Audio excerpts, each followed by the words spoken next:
Oh my gosh. Okay. Can we Are you start, there? Can we start the show now? Can we start the show? Let's get the show. We have There's a podcast called Between Two Slabs. They consume mass media. It seems so sad. It's the great curator and Merlin. They can't grow pubes, so they gotta wear a merkin. They got no money, so I guess they gotta share. Just two nerds wishing they could grow body hair. Comics, cards, and toys, nothing that would interest you. It's the podcast that nobody listens to. All right, everyone, rise and shine. Thank you for the wait. It's Merlin and the great curator. We're at the Curator Studios in Santa Ana, California. We've got a lot to talk about. I'm recovering from being sick. Dan's about to prep to go to Burbank Card Show. It took like 3 hours to get here, so thank you for your patience. Traffic was terrible, Dan, but I saw that you made me some hot tea to recover because my throat is a little bit So tonight's gonna be a fun podcast, guys. We got a lot to talk about. Sorry for the delay. Yes.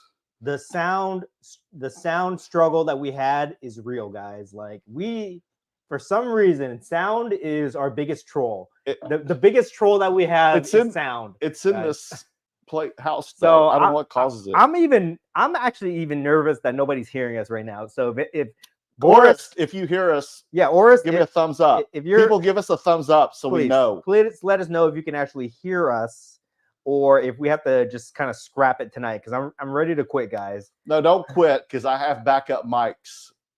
Okay, so we'll see. We're gonna wait for a couple comments here to see if you guys can hear us. Give us a thumbs up if you hear us loud and clear. Yes, good. Good. Tommy Hawk. Tom Hawk says we're good. There we go, Tom. Thank you. Thank God.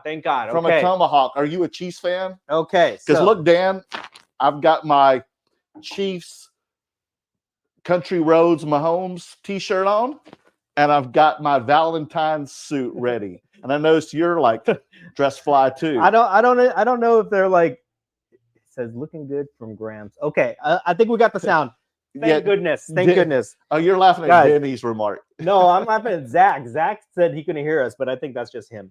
I'm just gonna put this plea out here. If there's anybody that works with sound or knows how to do sound, please help us. Okay, we're gonna reach out for help here because the sound is always an issue for us. But now that we kind of figured it out right now, we got a lot to talk about. But first of all, let's talk about this. Okay, let's talk about this, dude. Well, all the Chiefs players dress fly. Even the 49ers, they all dress fly. They even have wives that are designers, everything, or like, getting all the designs for Taylor Swift and everything. And, Kelsey dressed fly. So I thought I'd dress a little crazy fly today. So I got my Mahomes Country Roads t-shirt on. I'm excited. So I wore this to New Year's like 10 years ago. I was just going to wear the Between Two Slabs t-shirt that we have available for sale now, guys. We have size large and extra large now. So if you want extra large, yes, we have it for you extra large guys out there. So if you want one of these shirts, DM me and we will get you one of these. So I was just going to wear this, and then I see that you wear this. So it's Valentine's Day. I want to recycle this. I could never let Merlin show me up, guys. I never let him outdress me, show me up. So I had to pull out something red from my closet. The only real red piece of clothing I have. Neck. Okay. Besides your red neck, is I have my 49ers hoodie, but I can't wear it. It's okay. They played a great game. I can't wear the 49ers hoodie, so I had to pull out my Christmas jacket, okay? But it works. It's dual purpose. So we are festive tonight. We've got our drinks here. I've got my bottle of cherry flavored that looks good. soju, which I'm going to be drinking tonight. They are the unofficial sponsor of this channel. Merlin's sick, so he can't drink, but I made you hot tea. Thank you. Some delicious hot herbal tea for you. Tastes very good. Thank you. Okay. And it helps the throat. So we can start that off here. And you rub it every now and then for me. I'm not rubbing anything. I'm not rubbing anything of Merlin's. Okay. All right. Just here on the corner right here. I think you have something for me, don't you? To before we can start. Oh yeah. Well, if you saw my post on Instagram, I went to Avita Me's Lunar New Year, which is Year of the Dragon / Super Bowl, and Dan made fun of me because I told him I had to wear how you say it? All jai? Ao Yai. Ao Yai. An Ao Yai, which is the Vietnamese custom dress. And it was required that everyone wear one. Doesn't matter what nationality, what race you are, where you're from, who you've been, whatever. You had to wear it if you were to come to the Super Bowl party. So I had mine, and since I wanted to represent the Chiefs, and both teams are actually red, that I wanted a red outfit, and they were almost all sold out. And I got an XXL, and which was a little thin up in the chest area, but the rest fit pretty well. And it was really nice. There was a lot of food. Unfortunately, I was sick. I took 2 bites and thought I was going to throw up, and it sucks because there was like a pho bar. There was a gelato bar. There was barbecue.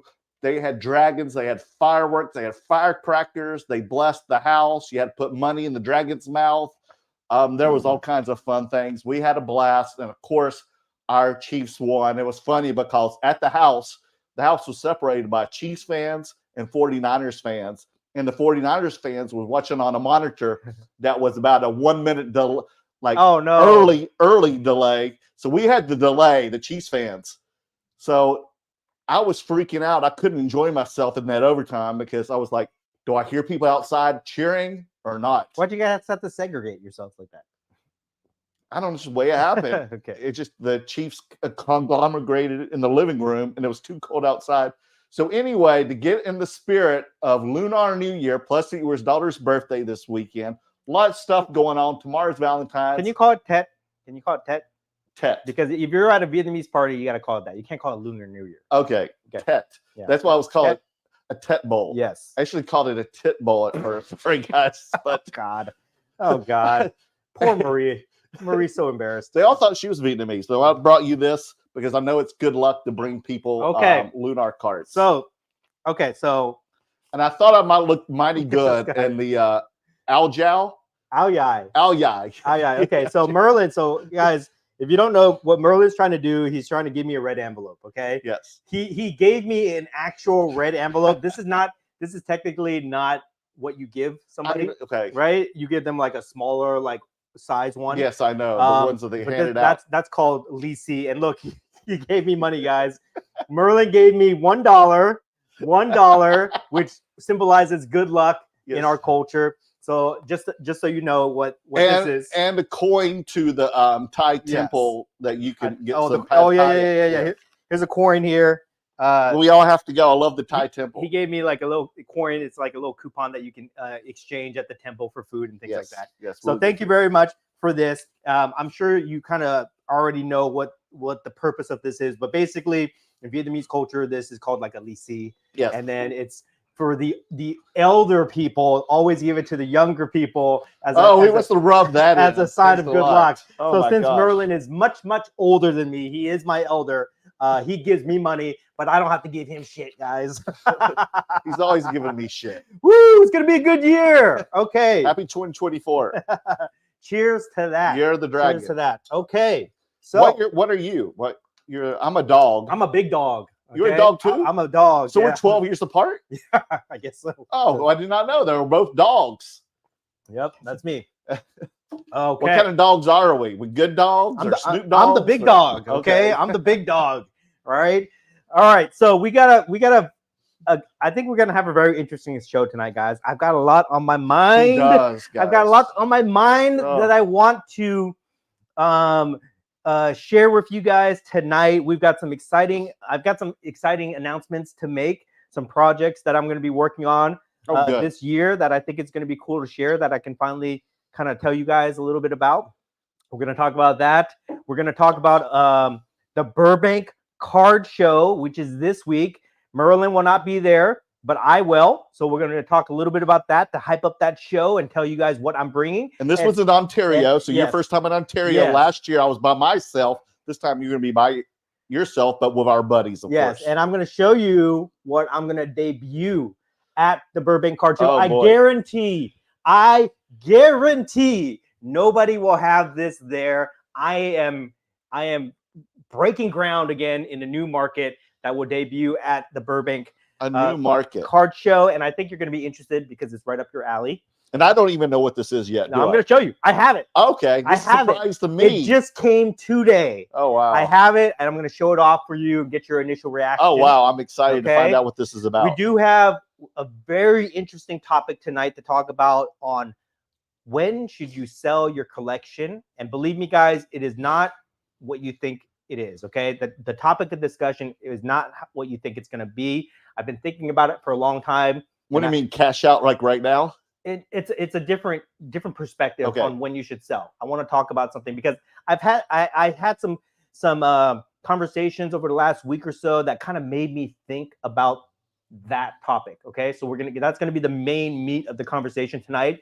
And then also I do want to respond to one of my biggest fans who posted a video about me. So I want to talk about that. Which one? But I want to talk about it again in a different perspective, that to help. I want to use it as basically a teaching moment to give different perspective to everybody that supports us and follows that. Okay, so we're going to talk about that here, but let's talk about the announcements first. Okay, and as always, guys, we will get to your comments at the end of the show, so please be patient with us. We will try to get to all the comments. If you have something pressing that you want us to highlight mid conversation, just send us a super chat sticker and we will get it up there for you guys. Right.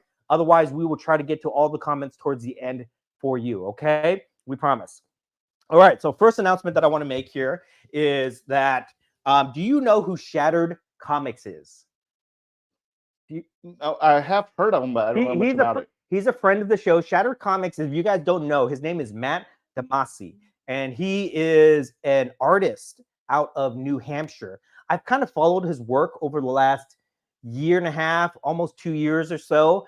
And what he does is his medium is he makes tile mosaic artwork of comic covers or cards. Remember, we met him at the National. He made the Jordan mosaic, the 86 Fleer Jordan mosaic.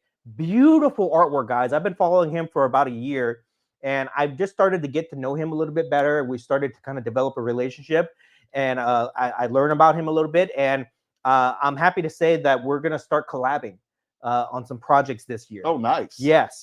So it's going to be exciting, guys. It's going to be a combination of a couple things. He might be doing a commission for me of a comic cover that I really, really want to get, but I'm not going to tell you guys yet. He might be, we might be working together on a project ourselves that we're going to be promoting, and he might allow me to do a little bit promotion for him because he's a very interesting person, a very talented artist, but I think his social media could be a little bit better. Okay. So I'm going to be helping him with promotion and trying to help put him out there because, I've been talking about original artwork for the better part of about a year now, right? Mm-hmm. Especially within the hobby space. We talk about piggy banks. We talk about Jay Geeker. We talk about original comic book art, going to conventions and looking for these things. I really think that is the next level of collecting for me. And we have seen that part of the hobby start to boom. It has. We've seen other card artists. Yes, we were at Atlanta. We met the card carver, right? So there's a couple other guys too. So the niche practice of custom card making is evolving, guys, into card art now. Mm-hmm. For sure. It's not just like a throwaway niche product anymore. It is legitimate. Piggy banks is making waves in that field here. I've got a couple piggy banks behind me right here. Card Carver is getting sponsored. Luke the Cardist now is showing off in Topps sets. So card art is evolving in the hobby space. And I think that this guy, Matt Damasi, Shattered Comics, he is definitely going to be a player in that space sometime soon. He's just kind of getting started, though. I found out that he's actually a doctor. He's a physician. Wow, my goodness, how talented on both sides here. Let me just tell you about this real quick here, and then we'll move on, okay? But to take so any artist, they paint their, most artists they paint, right? They'll paint a piece and it'll take however many hours to paint a piece, okay? He actually hand lays broken pieces of tile down on a piece of wood to make his art. And his artwork takes anywhere between 4 to 5 months and 150 plus hours to make one piece. So you can imagine it's not easy. He can't turn these out every month or so. So on top of that, him being a physician, where do you find the time to do I was that? about to ask the same question. You know, when do you find the time to do all exactly. So his story is really interesting to me. He's super talented, and I'm really excited to kind of work with him. So so you guys will be seeing my me sharing a lot of his work in the future. So check him out on Instagram, Shattered Comics, and look at his work because it's beautiful. Is that what he is on Instagram? Shattered Comics as Shattered, well? yeah, Okay. Shattered Comics, and basically his gimmick is he'll make these mosaic pieces of comic covers. Beautiful comic covers. He's done Hulk 181. He's done Venom Leaf Road Protector. He's done card versions, the 86 Flair, Mickey Mantle. And what's like the size of these things? They're big. They're like 30 by 40, dude. You're going to put tile on there. They're 30 by 40, and they weigh like 75 pounds. So he did not pick the easiest way to do it. Are you going to shove like a dozen of these in your car and sell them at Burbank? I gotta figure a way to get this guy out there more, but I'm gonna help him promote because he's such a talented artist. I really want people to discover his work. Okay, so excited to talk about that more in the coming months. Love it. Okay, can't wait to see it. So that's one fun announcement. Do you have any other announcements that you want to before we get into Burbank? No, I won't be there this weekend. If y'all looking for me, say hey to the curator and tell curator you said hello to me. I'll be in Vegas this weekend. Hopefully I can recover because I'm still a little under the weather. I'm really tired from this damn COVID, but I'm going to be seeing you two on Saturday for an early birthday present. My birthday's next month, but we'll be on the road a lot next month. So it's going to be a busy we'll have another time. Dallas show to attend. But before we do that, I have Burbank cards show this week. This is going to be in the Ontario Convention Center in Ontario, California. I missed that show last year because I was in Asia. You were? So I wanted to go this year, even though you're not going to be there. I wanted to go. I will be there with my good friend Adrian, CV Sports Cards. We will be setting up. Who is actually in the chat room right now. Adrian there. He's the vintage and 90s basketball collector. He's going to have a ton of inventory, ton of dollar boxes, ton of great vintage cards, and I will have all my stuff. Okay, so you're gonna have a dollar box too. I will have a dollar box, but our inventory a lot bigger. It's not bigger. Our inventory, no, because I sold most of it. You sold most of it at the yard sale at Dallas. The guy bought Dallas me out too. Oh, that's right. Yeah. Oh wow. So our inventory cannot be any different, but we're good friends, so we will be setting. And he's a lot of fun. He's a hoot. Yes, and we will be directly across from the tag booth. Oh, okay. The tag grading booth. Jeremy so a lot. Be very easy to find us. We're right on the end. We're actually in the last row, but across from tag grading booth. So hopefully we get enough foot traffic. But I'm hoping it'll be a good show. I have a different strategy for this show. I'm not gonna from the last Burbank show. Yes. I'm bringing more low end stuff. Okay. You think this is time to bring the game and change it to lower end stuff instead of mostly high end stuff? Is what you had last time? Yes, most of my inventory is between $5,000 to $10,000. Yes, I know. Some of it a little bit higher. You know, I've got some high end pieces, but it ranges between $5,000 to $15,000. Okay, the way that I have it priced, and I just don't think that that's where the market is right now. I think the market is more collector focused on affordable, low end. But you sold a few handfuls of those cards at the Dallas show and Culture Collision. It's trade night. It's too much. It's too stressful for me. Yes, you were stressful, but you always persevered and sold a couple cards at that price. I got lucky at Dallas. I got lucky at Atlanta. But I do see the writing on the wall with the pricing. So what I'm going to do, what I'm going to intentionally do, my daughter's trying to break in. I know you hear. She wants to see us. Yeah, she wants to make a cameo. But what I'm intentionally trying to do is I'm going to lower the asking price on some of my cards. Let me take care of this. Okay. Sorry, guys. Let me hold on, guys. We have a snafu. Merlin, will the YouTube concert be in the Sphere Madison Square Garden split into don't two let parties? Her go. Sphere, yes, go. It will be in the Sphere Madison Square Garden MSG. That's where they're going to have it. So you saw it on the Super Bowl on Sunday. So sorry, guys. That's where I'll be. Damn kids. Okay. All right. Got it taken care of. Yes. Okay. All right. So I see the writing on the wall with pricing, where I need to have need to readjust the pricing on a lot of my rare items. Okay, the asking price if I want to move them, which I am more motivated now than I was like 6 months ago.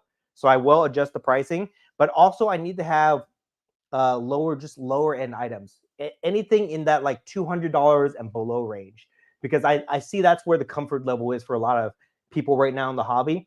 You know, they just want to buy fun stuff. They want to spend $10 to like $200 on these items. So I'm going to bring a lot of.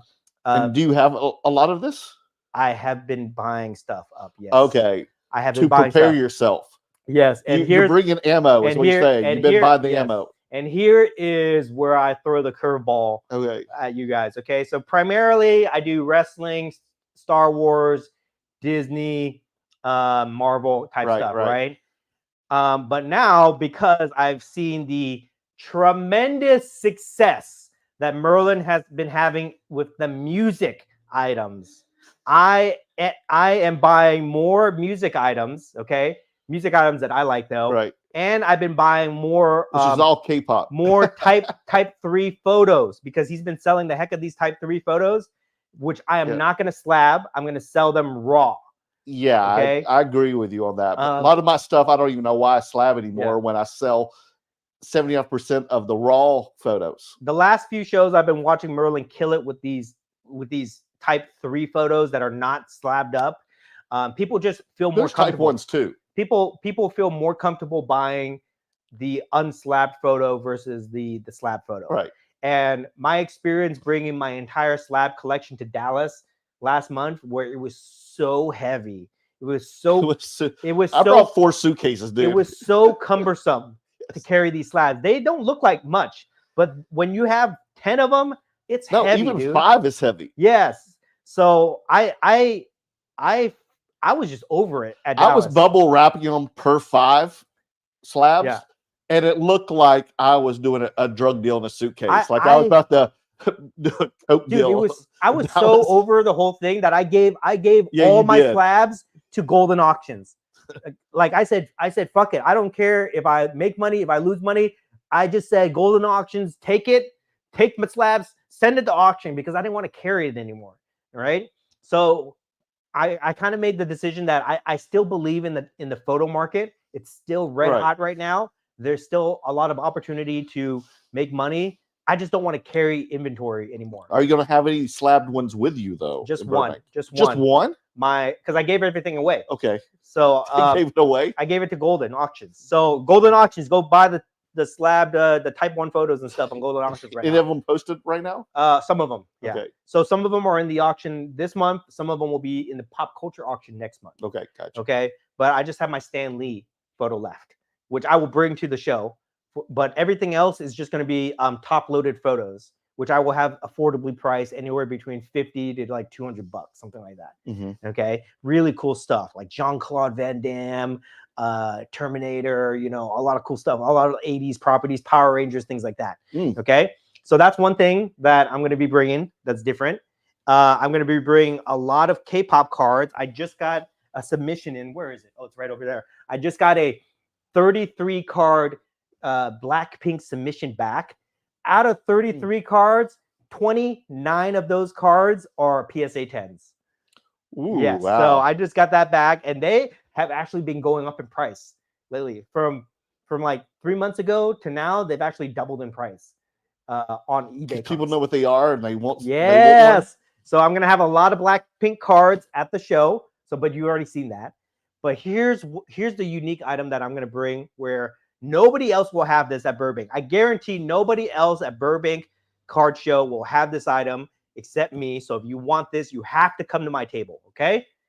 The debut, the world premiere debut. I don't even know what this is. He has not even told me yet. He just told me on air. Oh my! I am slabbing. Check this out, guys. I am slabbing music now. This is an AMG slabbed Taylor Swift CD, Target exclusive Lover CD right here, guys. Check this out. First time in your hands. What do you think?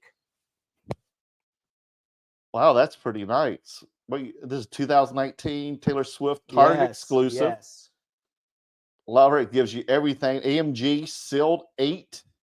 And then it has QRC code on here. Yes. 2023 audio media grading. That's AMG audio media grading, correct? .com. Deluxe. Wow, that's pretty sweet. How long did it take for them to grade this? A few weeks. Oh, that's it. Yeah. Okay. So I always tell you guys, everything looks better in acrylic, right? So this is this is just a regular CD. All the Swifties have these in their collection, but now we put it in acrylic. Now we have the label. Now we have the QRE code, which tracks the pop count. Now we have a grading company that's assigning a numeric grade, which makes it very easy for people to understand. This is our language, guys. This is the card language here. Same thing in comic books. Same thing in toys and things like that. This is a new field that they're getting into, and I tested it out, and I got 10 of these. 10 of these graded. 10 of Lovers? Not all Lovers. Okay. Six Lovers CDs and a couple other ones from her. Different grades, mostly 8s, and I did get 110. I did get 110. And I picked Taylor Swift because Taylor Swift always sells. Yes. Okay? Taylor Swift always sells, guys. It's the most liquid. It's better than sports cards. Yes. It's so liquid. Some dude is going to see this, and he's going to think, my wife, my girlfriend, my daughter loves Taylor Swift. They are the biggest Swiftie in the world. I need to pick one of these up. But he's actually buying it for himself. I already got one. I already I'm saying that the fathers. Oh, okay, yeah. Girlfriend, hey, wife. I'm a Taylor Swift fan myself, but I've got one of these AMG audio media grading. Okay, we got that. Let me put this here for you so that you can see that. Yes. Here's what they look like. Here's another one. This is the 1989. This is a 10. Yeah. This is a 10, guys. All right. So I have the only 10. Now, the question is, do they give you a pop report on these or not? I believe they do. They do. I believe they do have a pop report. AudioMediaGrading.com. AMG. It's the website. Yes, they are the only. Well, they're not the only people that do music grading, but they're probably the biggest company right now that is doing it with the biggest investors. Steve Aoki is part of this company. Oh, I can't wait to see how this is the company Steve Aoki is with as well. Yes. Oh, they talking about. So, and then who was our buddy that we met in Atlanta? Rob. That took my damn card. Rob. Yeah, yes. He's going to owe me a few of these. Rob is the chief creative officer. Great guy for them. So got that. Here's another one. That's awesome. Okay. We put it right here. Sure. So I haven't taken. I can't get these standing. It doesn't. Yeah, here we go. There we go. Well, it has the plastic on it. So, anyways, I will be debuting the AMG graded music at the Burbank Card Show. So if you guys want one of these, come find me at Burbank or DM me before because they will sell out for sure. But this is right up your alley, right? It is. You're a music guy. I am. You're a music guy. So I love these. I'm gonna prove this concept, and when I do, I am sure a lot of people will be sending their music stuff to AMG to get it. Are these both 1989s? Yes, okay. Just different covers. Okay. So there's variants. And there were like different variants as well. So I have another one here. How many you bring it? 10. I only have 10 items. Okay. I've only got 10 of these that I'm getting. 6 Lovers and then 4 of these various other CDs. Okay. But it's going to be cool. It's going to be cool. Cool and exciting and just something fun and new to kind of show off. Okay. And look at Merlin. Merlin, I can't believe this. Merlin wants to get into it right now. Of course I do. Okay. Type photos are out. Music is in for Merlin. Now, I still love the photos. I mean, I'm still going to love the photos, but this is like my wheelhouse. So, yes. Can you tell us like a guesstimation of how much the value of these now slabbed are? It's a new market. It's a new market. So I'd be lying if I told you that it's worth, whatever it is. It's a new market. So I'm going to price this based on my cost basis on what I want to make on profit on. Okay. I still have to figure it out, but it's going to be like around that $200 to $300 range for one of these. Okay. It's not going to be super expensive. So all of them are about the same price range, except for the 10. Yeah. I was because I think I got super lucky with that 10. I would say. I'm probably going to price it a little bit higher. I have seen some of these sell on eBay. Different, not these albums, but different albums of hers for like up to $1,500. And sold. Yes. Wow. On eBay listings right now. So I don't know. I have to kind of figure this out. And it makes me think about what Jeremy told us. Jeremy, the Heritage consignment director, told us at Dallas last month, where he said that we have to help establish the market. We have to put this stuff out there. Whatever it sells for, but that will be the baseline of the market. And then we can build on top of that. So this is still very much early in its collectible infancy. So I'm going to be one of the trendsetters for the Taylor Swift market anyways, you know, and we're going to see where it goes. Yeah, the only bad thing is you can't pull them out to play them. That's the only thing. Right. But you know, yeah. But the you people have to buy two, one for listening and one to store. The people that have this, they already have a copy to listen to. But now the real play on this, guys, is the display ability of it. Yes. Just like I have right back here, where you can see all my encapsulated toys, 90s X-Men. It's for display value, guys. And that's where the play is here. Some Swiftie is going to want to put this on their bookcase or their desk or something like that, just because it looks cool.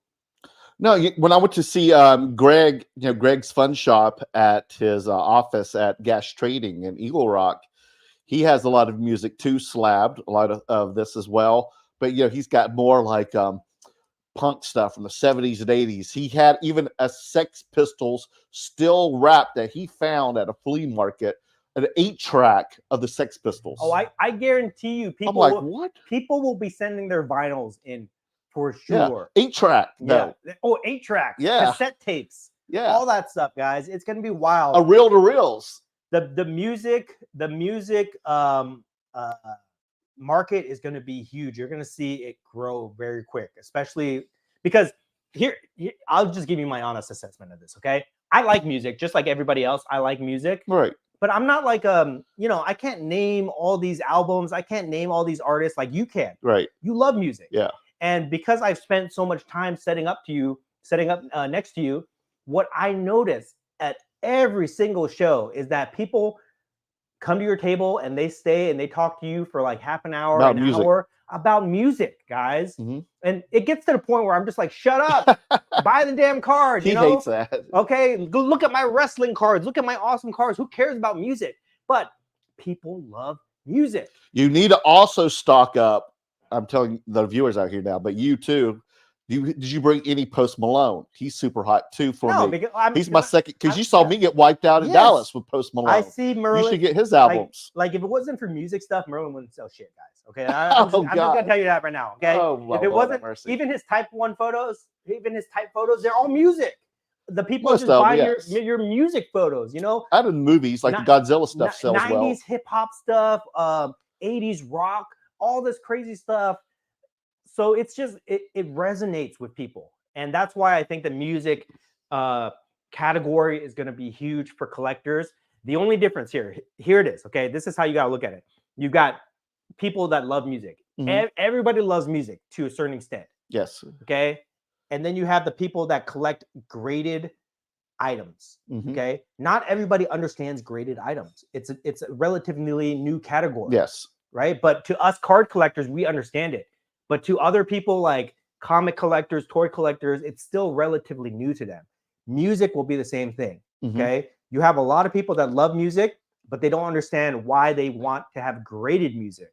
But when they make that connection, it's going to blow up for sure. Because I think there's more people that appreciate music than there are sports cards, pop culture cards, or anything else, any other category out there. I think music has the potential to be the biggest category. Yeah, because there's people who just don't understand and just don't like sports, period. There's just those people, but you never really... What kind of person says they hate music, that they don't listen? There isn't anybody, unless it's someone you don't want to hang out with, that's for sure.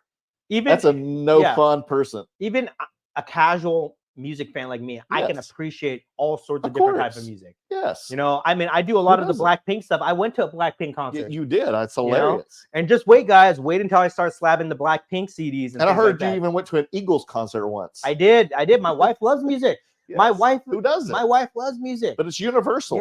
Yes. So the music category definitely has a lot of room to grow. So I will be debuting these at the show. We do have a super chat sticker here. Adrian, CD Sports Cards. Adrian $5. has given us a super He wants chat you to sticker. pay him back that $5 at the show. He said. All right. This is just free advertising for him because I'm set up next year. But let's see what his comment is. Adrian says, "I have a good feeling for you at this show, Dan." He's talking about the Burbank Card Show. I think you can hit $10,000 this time around. So with that in mind, I challenge you to whoever between us that hits $10,000 or sells more. The other owes a nice dinner. So all right, deal. That means Adrian already saying he's going to pay for your dinner already?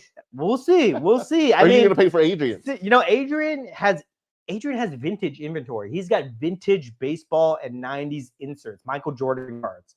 So he's going to be selling stuff for sure. I say whoever hits 10,000 first pays for the dinner for the other person. Listen. If I sell 10,000 at the show, I will be the happiest person in the world. I'll buy dinner for sure. Okay. even if I don't sell more than him, if I still hit 10,000, I'll still do it. Just don't go even at that Mexican seafood restaurant across the street where I got the lobster. Okay. That was not good. But I will take that challenge. I will take that challenge, Adrian. So we will see what happens. I would love that because I would put that $10,000 towards my student loan payments for sure. So that would be very exciting. Gosh, help him out, Adrian. But thank you very much, Adrian, for the super chat sticker. We do appreciate that. I do see that people say that our video is lagging a little bit. Sorry, guys. Sorry. It's the best we can do, but the sound, as long as the sound is good, then that is all that matters. Dan needs better internet. Yeah, that is all that matters for that. Okay. So that is the Burbank Card Show. I'm a little bit hesitant. I mean, I'm a little bit worried that my stuff won't sell, but that's why I'm bringing these new things because my inventory the past 6 months has not done well. So I'm bringing this new stuff in hopes that that I can strike lightning, catch lightning in a bottle and move all this stuff and hit some goals basically. Nice. Okay, so we'll see, guys. I will update you. I'll be making content all week about the Burbank Card Show, and we'll see how I do. Okay, so wish me luck. If you guys are going to the Burbank Card Show, please stop by my table. I'm across from Tag Grading Booth. Come by, say hello, buy a t-shirt, support us. We appreciate that. Maybe you can get some cards tagged while you're there. Yes, maybe. You've never done that before. No, never. But they have definitely interesting systems. So I'm gonna be watching them. Okay. I'm gonna be watching the booth, seeing how many people go to them, and just seeing if there's the demand for their slabs. Are they gonna have the vendor machine there? I don't know. Live or not? I assume so. That we heard about where they do it live. We'll see. You put like $20 into it, and then it pops out your card with a tag slab. We'll see what happens. It'll be interesting to see. If they have that, you need to do some content around it. Oh, we lost video. Oh, okay. Sorry, guys. Sorry. Technical difficulties here. We lost the video. We're gonna get it back. Oh, give us one moment here, okay? This will give me time to open up another one of these AMG graded slabs here. Okay, here is the Taylor. Here's another Taylor Swift that I have here.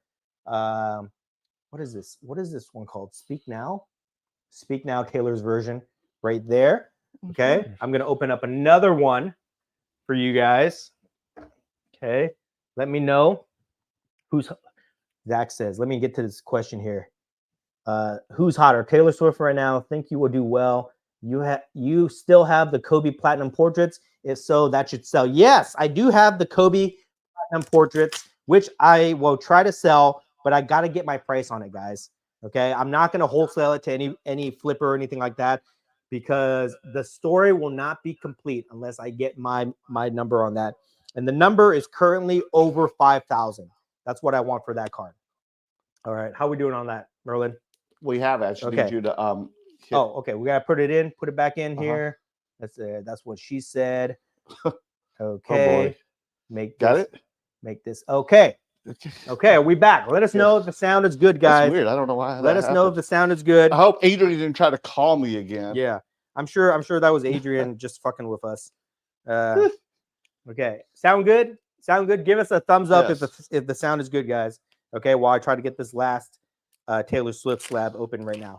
Well, Post Malone for sure. He's Oh, we pretty got hot. another super chat sticker. What? We're on Michael! fire tonight. Michael, Is that Gramps? what is that? Gramps don't have to shit you up. I may not be able to see you tomorrow. I'm still sick, so I'll message you after I get out of here. He's got a comment. He's got a comment to highlight here. What is it? Okay.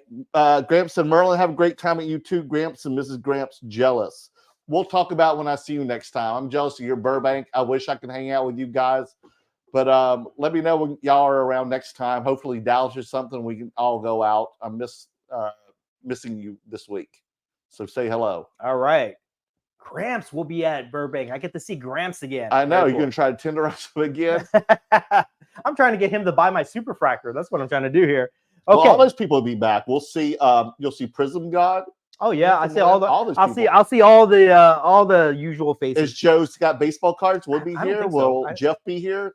Or is he be busy? Because he was set up during Super Bowl. Jeff is making so much money at Cards HQ. He doesn't need to go to shows anymore. Okay? Yeah, I guess not. It's too much over ambitious. Okay. What's next? Do we have so much to talk about?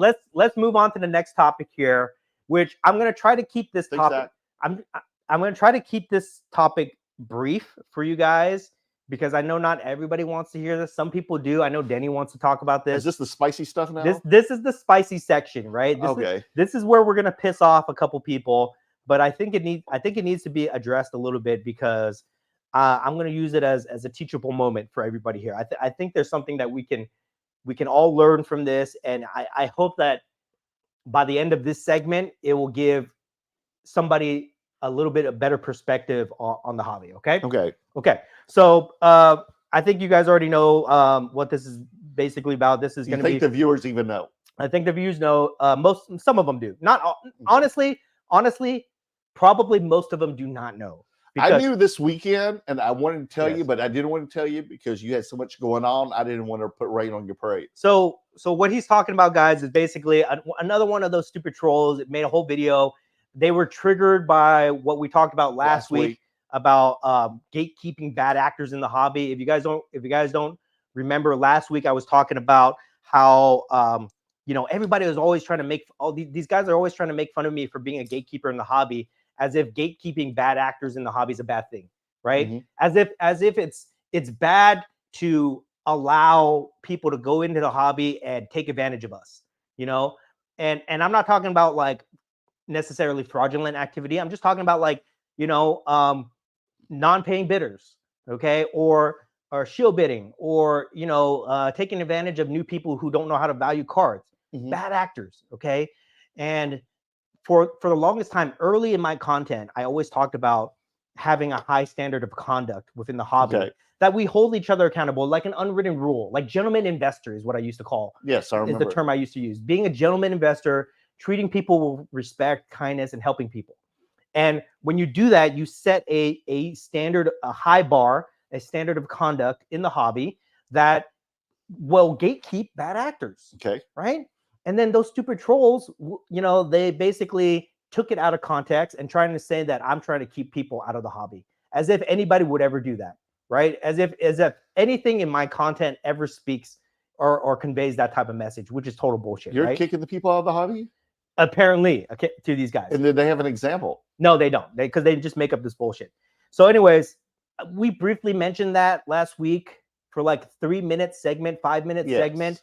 Very brief. In our 2-hour podcast, it's just a little tiny thing that we talk about. But boy, did it set those guys off. It triggered those guys. You would have thought our 2-hour, entire 2-hour show was about this. My God, they jumped on the keyboards and they were typing away for a week's time, and they made videos, trashing me and things like that. And honestly, just like most of my viewers here, our viewers here, mm-hmm. I didn't even see it. I don't watch their stuff. I know you don't. I block them. I don't consume their content because it brings me zero value, which I assume most people who's in this chat also don't consume that type of content. But there are some of people that always bring it to my attention. They'll send me a screenshot, Denny's cards, trying to piss me off, okay, and send me something because Denny loves it. Because Denny just loves it. Denny's like, I can't wait to send him this screenshot, and I'm gonna rile him up, right, and get a reaction out of him. So that's how it comes to my attention. Okay.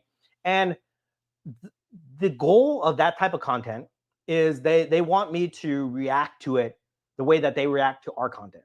Okay. So for example, with their severe overreaction to our brief discussion last week is to make an entire video trashing me, making a thumbnail, putting my face on there, putting my name on there, and trashing me for a week as if that empowers them somehow, right? That's their that's their overreaction. 10 times longer than the entire segment or us talking about this topic. And they want me to do the same.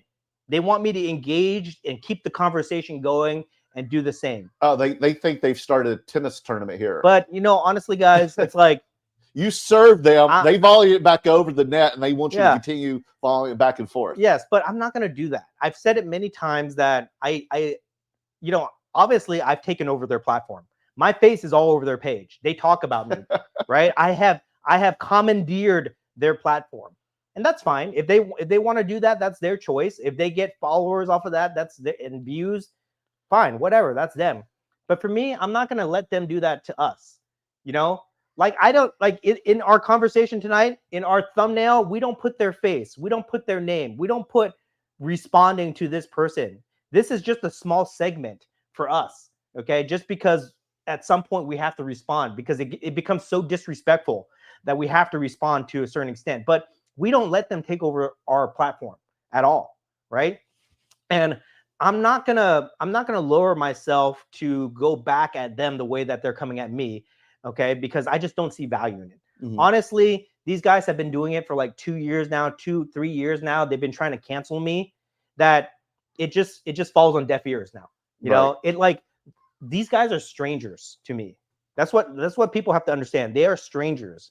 I've never talked to these guys. I've never seen them. I've never interacted with them. We don't travel in the same circles. Like Dan the Car Guy, we don't even live in the same country or continent, right? So these guys are inconsequential to me. If they stopped existing tomorrow, I wouldn't lose any sleep over it.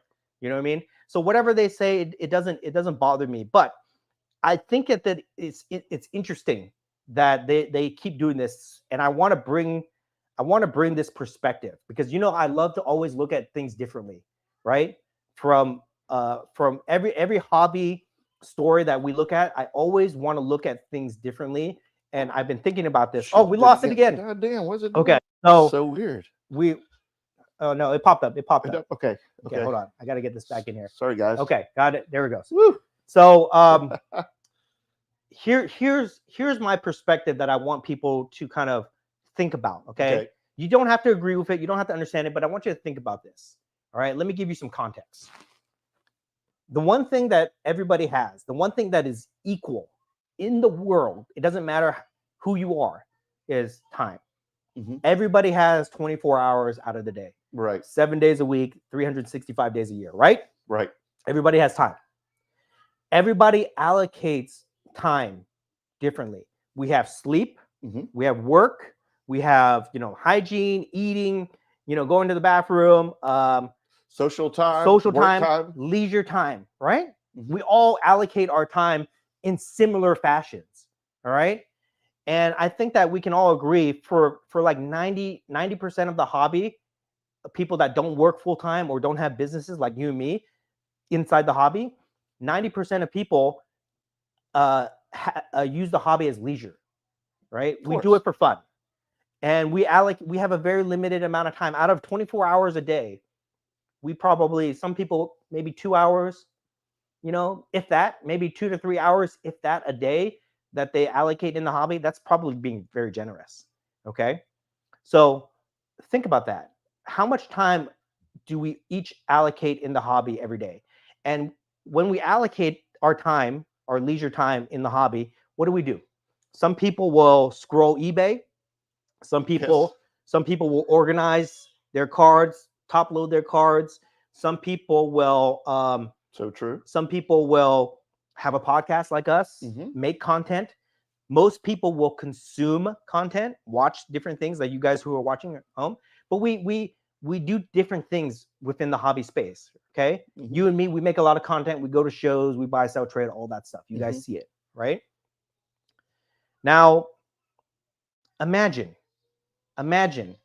the limited time that you have in the hobby to do whatever you want. And out of all the things that you can do in the hobby, you choose to allocate your precious time to making hate videos on people. A video might be 10 minutes long, but you are a professional editor. You know that a 10-minute video does not take 10 minutes to make. No. Right? It's not like a microwave. No. You have to Look at the footage. You have to plan the video. Yes. You have to write the video. You have to shoot the video. You have to look at the footage. You have to edit the video. Yes. You have to upload the video. Yes. You have to manage the video. Yep. Okay. So a 10, 20-minute video could take 5 hours to make. Yeah. It depends on how much footage you have. Right. So how much you've recorded. It takes time and effort to do something like that. So it got me thinking, this dude hates me so much that he would spend his precious time allocated for the hobby to make a hate video about me. Okay. What does that say about a person who would do that? For somebody that's never seen, met, talked, a person we've never interacted, I've never wronged him in any way, but for him to feel the need to do that, and not just one time, over the course of like 2 years, 3 years, him, AIH, Sports Card Radio, they all do that same thing. Yeah, right? I was just driving here today and I saw a segment with Sports Card Radio and they showed an old clip of you. Remember, I asked you when I got here tonight, I said, what's up? Why are they showing a clip of you from 2022 talking about? Right. It's like these guys. Gatekeepers again. These guys, I'm trying to understand it, right? These guys are spending their precious time in the hobby to come after me. Right. And to what end? Like what type of benefit do they get?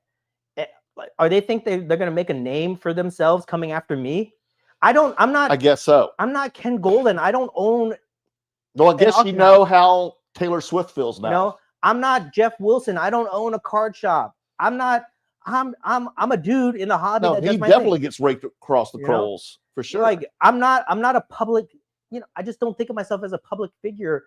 Like, so I just don't see that. I don't see the value that they get in. Well, they're helping you become a public figure. That's for sure. And that's another thing. They don't understand that every time they make a video, it gives me more exposure, right? It puts my face on their page. It puts my face. People want to see like, who's this guy talking about? It puts my name in the search engine. It gets me more followers, which I'm not like complaining. I mean, when the Sports Card Radio people came after me, I got like 1,000 new followers. I know you did.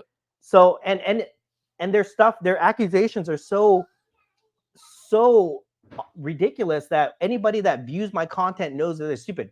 Today I posted this comment somebody wrote on me saying that I'm the worst person in the hobby. I'm a cancer to the hobby. They wrote that on our YouTube page. And why is that? Exactly. They didn't give a reason? Because they watched their video. They watched their guys' video and they formed their opinion about me. Just from that. But yeah. So it's bullshit, because if I'm the worst thing in the hobby, then you don't know shit about the hobby, okay? Because there's a lot worse things. There's a lot worse things than the great curator, okay? But yeah, when we're at these shows, I definitely see all these people come up to you like, you've ruined my life. You're the worst thing ever. I feel like everybody wants like, hey, you want to have dinner with us? You want to go out for drinks? Can we do something with you?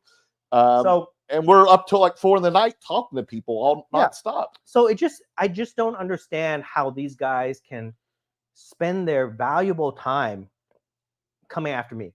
It serves no purpose. It's not going to move the needle for them. If they think that they're going to build a following that they're going to get sponsorships, nobody's going to sponsor your video if you make hate videos about me, right? If they think that I'm going to let them take over my platform, no, it's not going to happen. It's been 2 years, guys. So it's like at one point, what I think is going to happen, at one point, they're going to look back at their body of work and they're going to be like, what the fuck was I doing? I'll give you an example. Back when the hobby, I think even then they'll come to their senses. They have to. Okay. They have to. But like, I'll give you an example. Okay. When the hobby was red hot, I used to go to Target at 7 a.m. in the morning and great. wait in line for 1 hour to buy one blaster box, because they only let you buy one thing, to buy one blaster box of Prism or whatever, so that I could sell it for $20, so that I could sell it for like $50 at the card show that week. Oh my gosh. You could only do it one time a week. When was this? This was when the hobby was red hot in like 2021. Oh, this is Right? during pandemic. I would wake up at 6 o'clock in the morning, go to Target, wait in line for 1 hour when it opened to get one blaster box, so I can make like $30 profit. 30, if that. And I look back on that time now and I think to myself, what the hell was I thinking? Yeah, what were you thinking? I wasn't, I don't know. Was it just more for fun? Was it for sport? I guess so. Well, I just thought that was what people did, you know? So I was just trying to be part of it. But if you asked me to go do that today, hell no. It's like $30 not Hell no, I would not do that. Get up that early. So what I think is going to happen with these guys is that one day they're going to look back and they're going to be like, why did I waste 2 years of my life attacking this guy? Right? When I could have been spending time with my family, when I could have been working and being productive, when I could have been actually enjoying the hobby. Why did I have to choose to spend my time attacking him for no other reason than I don't even know what their reason is. You know what I mean? But that's what I think is the interesting perspective here that I kind of want to share with you and all the viewers, is like, we have to really appreciate our time and value our time, right? Some people don't value their time. You know, some people, you know, like if you're working, right, you want to be compensated for the amount of time that you spend working, right? You get paid an hourly rate, a wage, or a salary, and you're expected to put in work for that. And that same principle should be applied to anything in life. If you allocate your time to something, you need to get some type of value, whether that's monetary value, which I know they're not getting, because I know you don't make money on YouTube. So you need to get either a monetary value or some type of intrinsic value back, where it's very enjoyable for you. And I can't imagine that this is enjoyable for them. I can't imagine that they get off making these videos, attacking me, because it's like, to what end? You know what I mean? Right. So yeah, what is the end game? So whenever I see stuff like this, like I said, it doesn't bother me because I don't know them. If they disappear tomorrow, I wouldn't care. if they talk about me, it just gives me more exposure, because my content, the person that I am, that I put myself out there in the hobby, it speaks for itself. I will put my reputation against anything that these guys say, and anybody that looks at my content compared to what they're saying about me, they know that it's bullshit. So I don't worry about what they say. It just gives me more exposure. But it reminds me that time is very valuable, and that time should be spent on things that bring you joy. Like I'm spending 2 hours tonight hanging out with you. Right. Okay. We'll talk for like 10 minutes about this, but then we'll move on. After we talk about this, we won't come back to it, out of sight, out of mind, and we'll move on. But these guys, I guarantee you there'll be another video out tomorrow. Okay? Oh, I guarantee you. Oh, you know it. Dude. They will spend their time on this because they don't value their time.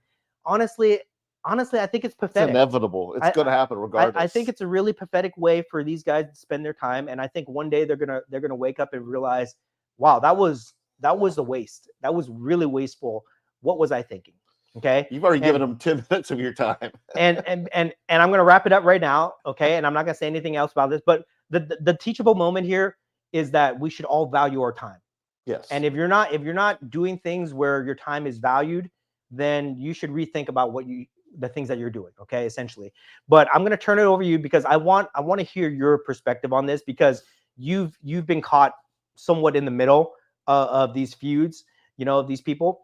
But one thing I want to also bring up, because I want to get your opinion about this too, is that you and me, we do everything in the hobby together. We go to all the same shows for almost 3 years now. We make content. We've been doing this podcast for two plus years, over 100 episodes, right? We collect the same things. We buy and sell the same things. We hang out all the time. So and where did we meet? At a show in the hobby, right? Exactly. So you are essentially doing the same thing that I am doing. Yes. Okay, you are essentially doing the same things that I'm doing, but yet the venom that these guys have is towards me, not towards you. And it starts to make me wonder, what is the difference between me and you? What are the obvious differences? You're the guy that never shuts up. What are the obvious differences? Yeah, that's the thing. I talk more. Between me and I you, do if you let me. He just doesn't let me. that make these guys attack me, not attack you, right? It makes you wonder a little bit. So with that, what are your thoughts? Well, I give you get more into the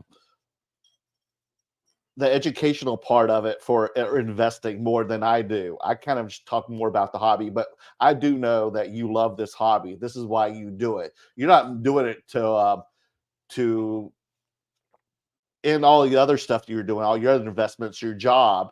You're doing this because you enjoy it. And that's why you got into it. And you don't want to be like negative about it, because how are you going to enjoy something that you're negative 24/7 about? Why would I do anything to piss me off, to piss myself off? Yeah, because this is supposed to be a hobby. What is a hobby? What's the definition of a hobby? Yeah, this is what we do for fun. Yeah, I can't go out and go fishing like I used to in North Carolina. I can't go into the LA River and pull up a dead body. So there goes that hobby. I go to the movies. That's I guess a little hobby, but this is a little more of an active hobby where we go and we look for things and we try to find things that other people will enjoy that we can share and sell with. This is a sport, guys. We enjoy it because it's an interactive hobby. It's not something we do in our room. You've got to be out. You got to be out mingling with people, interacting with people at these shows in order for your content to do well, for your collectibles to do well. You have to be around other people and be in the front lines to see what the hell is going on. And you got to interact with them. I can name 4 people in here: Zach, Denny, Adrian, Gramps. These are all people that we've interacted with in real life. We've seen. I don't know if they're even on here. Pokey Hello Sports. We saw. Who else we meet that has the tickets? That he's Matt. Yeah. What's his other name? I don't know. Oh my gosh. He has the tickets. He has a lot of messy stuff. He's met us at a couple of the nationals. I'm sorry, I blanked out. I'm blanking out too. I know. But yeah, they're always in here. But Papa Jim. Yeah, all these people come up to us the first day, the first hour. They come straight to our booth. Is it because we're negative? No, it's because they're excited. They've probably been thinking about it all week just to come meet us and to share the stuff that they have collected throughout the years or year or whatever. They want to see us in person. They want us to meet them, get to know who they are, and vice versa. They want to know more about us. And this is the way that we do. This is the way of bonding, is by sharing our collectibles together. They bring me knowledge. I also share my knowledge. You do the same thing. You can't do this being an armchair warrior. Is that what they call it? Armchair warriors? Keyboard warrior, or whatever it is. You're inside. You don't know what the hell is going on. You need to interact with people if you want to understand this hobby. This hobby is about joy. Yes, there are people who scam people. We're fully aware of it. We bring that up all the time on the show, but it's only part of our show. Most of the time, it's interacting with the chat room. It is talking about how much we enjoyed the card convention we went to the week before, or how excited we are going to be attending the next card show, and who we get to see, who's going to be there, who we set up with. That's the stuff we look forward to. We are in the front of the lines, folks. This isn't stuff that's from hearsay. I feel like all the negative stuff that's hit upon you is hearsay shit. It's just, they see a bullet point. They see simple keywords that was like 1 minute of our show from a 2-hour show last week that you just mentioned. And now that becomes a 30-minute episode for a lot of these people. And it's blown way out of proportion. It's ridiculous. Laugh about it. What would happen if Taylor Swift responded to all the negativity? And we know, if you listen to the news, if you turn on the damn TV, I don't know if you're aware, but she also has haters too. And if she went out and had to defend herself every time, instead she's like, these people aren't even worth it to me. I'm not gonna give them my 5 minutes because they want that 5 minutes. They want her to say their names out loud because it's if Taylor Swift says it, that's going to give those people a lot of publicity. And people are going to be like, who are that? They're going to go to their Instagram. They're going to go to their YouTube. And that's what these people want. They're salivating that Taylor Swift, regardless if it's positive, even negative, they want her to bitch back. And she's going to refuse to. I mean, we're doing it right now. We're giving them what they want, but we want to talk about it right now. But I don't think it's fair. And then these people also come to me and they don't understand why you're mad at them or why you said this. And I'm like, well, dude, did you not hear what you did? Or did you not see in the chat room? They don't understand why I blocked them. Yes, why you blocked them. And I'm like, well, you're coming in a little strong when you're being a little negative towards the person. If I go into someone's chat room and they're the host of a live stream and I start attacking them, calling them names and say, you're a loser, you don't know what you're talking about. I'm not saying anybody particular saying one of these things, but in a broad spectrum, they are. When they attack you and say, you're the worst thing about this hobby, blah, blah, blah, and you get blocked and they don't understand why, and they come and DM me on Instagram, like, dude, look in the mirror, man. This is not how you engage people. If you want to engage someone, even if you don't agree with that person, you need to learn how to engage someone. And sometimes you got to kill people with kindness in order to get them engaged and to hear them out for once. Even if you may not agree, listen to him, what he has to say. And I'm sure he might listen back, folks. It's that simple. But if you attack someone, you're only going to get the reaction of someone being attacked. And that is they're going to go on the defensive mode or block you or just ignore you, which is deservingly so. I mean, you got to understand that. Think about it. Do you want to respond to someone who's attacking you? No, it's ridiculous. You might say about it, something about it, but still, it's ridiculous. I used to try to like respond to these guys in a meaningful way, and I just felt like it was a waste of time, dude. Yeah, and everybody knows me. My girlfriend Dan knows me very well. I mean, this guy, 2.5 years now, he pretty much, I would say, he knows me as if I'm his brother now from another mother. And my girlfriend knows me. And sometimes they tell me, like, Merlin, dude, you're too nice at times. My girlfriend, Dan, you know that. Maria's told you. She's like, you got to quit being so nice to people. Yes, that's the Southerner in me. Sometimes I'm too nice to people. Okay. I do listen to even the haters. I give them my time. And I wish sometimes I didn't do it, but that's just my nature. Not everybody's like that. I'm not saying you should. I'm just saying that's the way I am. Sometimes it's my best strength. Sometimes it's my weakness. But that's just the way I am. I'm more proud of people who are more disciplined and going, I just don't want to give the person my time of day. And I totally understand that. And I have to respect it because people just handle things differently. And you just need the people who are doing the attacking just need to know how to engage people better. That's all I'm saying. If you want something out of someone, learn how to engage them. But attacking is not the way to go. That's all I want to say. That's my soapbox.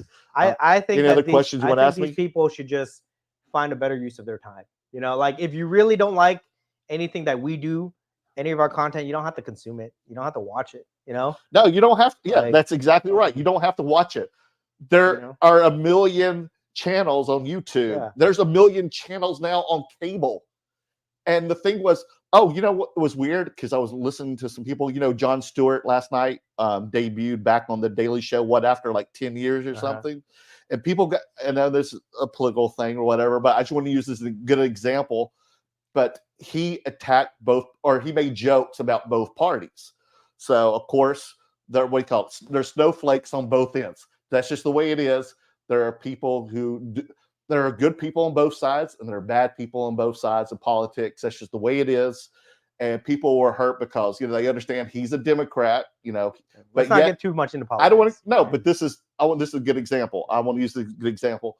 But he made jokes about, of course, also Biden's, you know, mental capacity, but also Trump's too. And snowflakes got upset from both parties about it. But you got to understand, like when he started 20 years ago and became successful, since then, what these critics were saying that now everybody is a media person. Everybody's in media. Everybody knows what's going on. There's more global things. And they were saying whoever owns a phone now is media, and it can get out there. And you just gotta, you gotta like understand everybody is what I'm saying. Right. If you're in the media, you have to understand everybody and just understand how people work, and just be aware, media aware.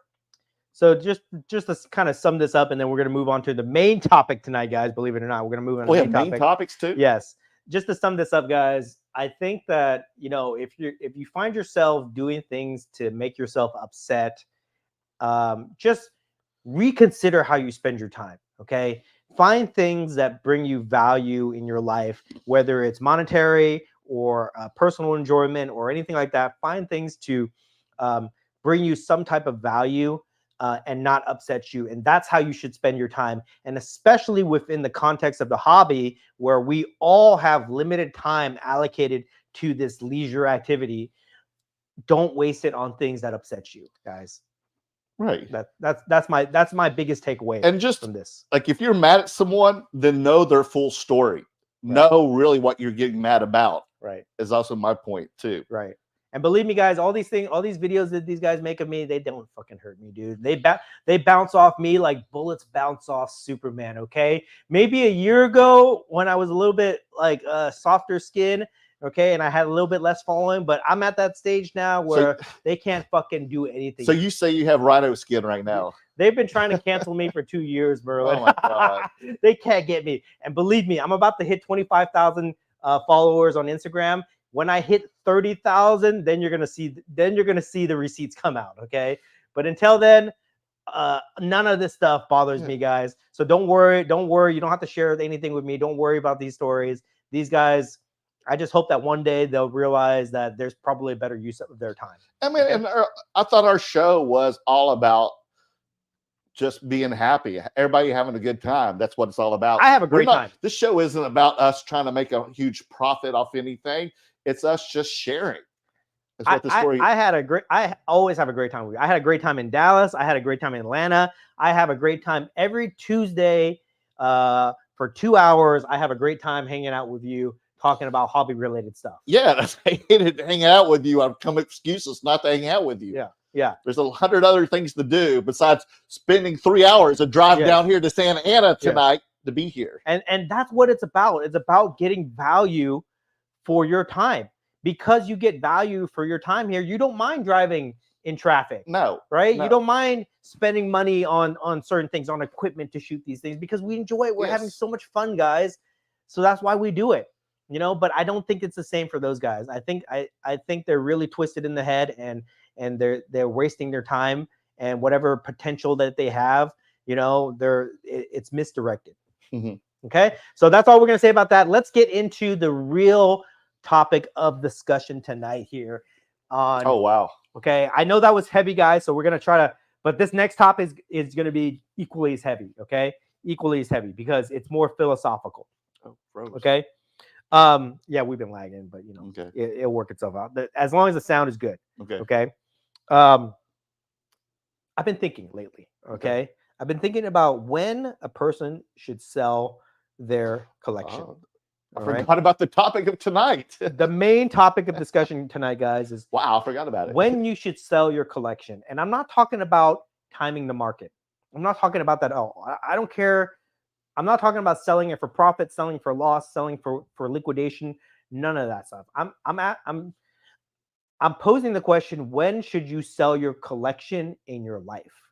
Okay, and I'll tell you a couple scenarios that will help you understand the perspective I'm trying to get you to see. All right, my room here is full of stuff. Okay, yes. you can't see the back of what's behind the camera. But my room is full of stuff. And to me, it's precious. To me, it's valuable. Yes. But to 99% of the world, it would be considered junk. To my family, my wife, my daughter, my brothers, my sister, it would be considered junk. They just roll their eyes, is what you're saying. Yes. Okay. They don't know. They're like, what's wrong with you? They don't know what this figure is. They don't know what this graded card is. They don't know the significance. They don't know the value of anything, right? They're like nerdy. Yeah. And I feel like that is probably a similar scenario with a lot of people, right? A lot of, like, does Maria know anything about your stuff? No, she hates it. Otherwise, unless it's she like know music what, or does something she know cool, what is or valuable? Kelsey. No, she has a sense. Right? I have a feeling for most people, their families, their friends, their close loved ones don't know anything about their collection, right? And it got me thinking, right? I saw this video with Jeff Wilson, and he's interviewing Marshall Fogel. Okay. That dude is like all-time top G in the hobby, but he's sitting there and he looks old. I don't know how old he is. He must be like 80 years old. Oh gosh. Okay. Really? But he's an old dude, okay? And he's got this amazing collection. It should be a museum, okay? The type of collection that he has. Amazing. But I'm just thinking to myself, when the day comes that he passes, what is to become of that collection, right? Mm-hmm. Like, if he wanted to give any of that stuff to his kids, he probably would have gave it to them already, so that he could see them enjoy it. But it's sitting in his house, in his palatial mansion, right? How many of his kids, if he has any, understands the values or the significance of that collection, right? I can tell you this. I don't speak about this a lot, but my parents have passed away.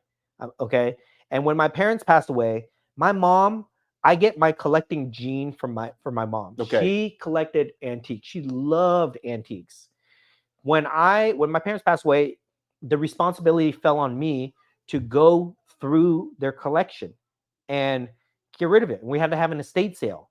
And I'm looking through all these things, and today I look back on it and think, okay, that was a really cool piece of pottery. That was a really cool piece of silverware. That was a really cool antique, whatever, right? But at that time, I didn't know shit. I didn't know anything about that stuff. And I was just thinking, how am I going to get rid of all this clutter, right? So we have an estate sale and we sell whatever we sell, at estate sale prices. Then I had garage sales and I'd have to, sell things at garage sale prices. And sometimes I'd sell things on eBay or Craigslist, things like that. But did I really truly understand the value of all these things? No. Did I understand the market value of those things? Not really. Did I have any sentimental value that my mom had? Maybe on a few things, but for the majority of things, no.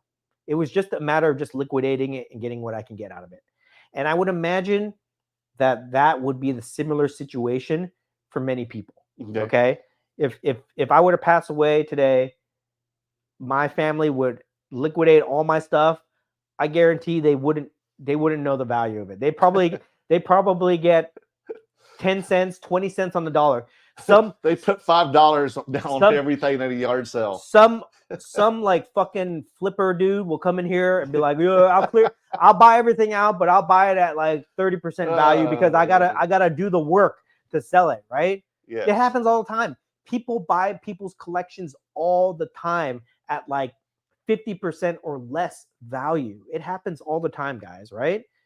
The only people that really truly understand the value of a collection is the person that built it. You know what I mean? And they built it for various reasons, mostly personal reasons, because it was something that they enjoyed. It was their leisure time, and they spent it building an amazing collection, whatever that is.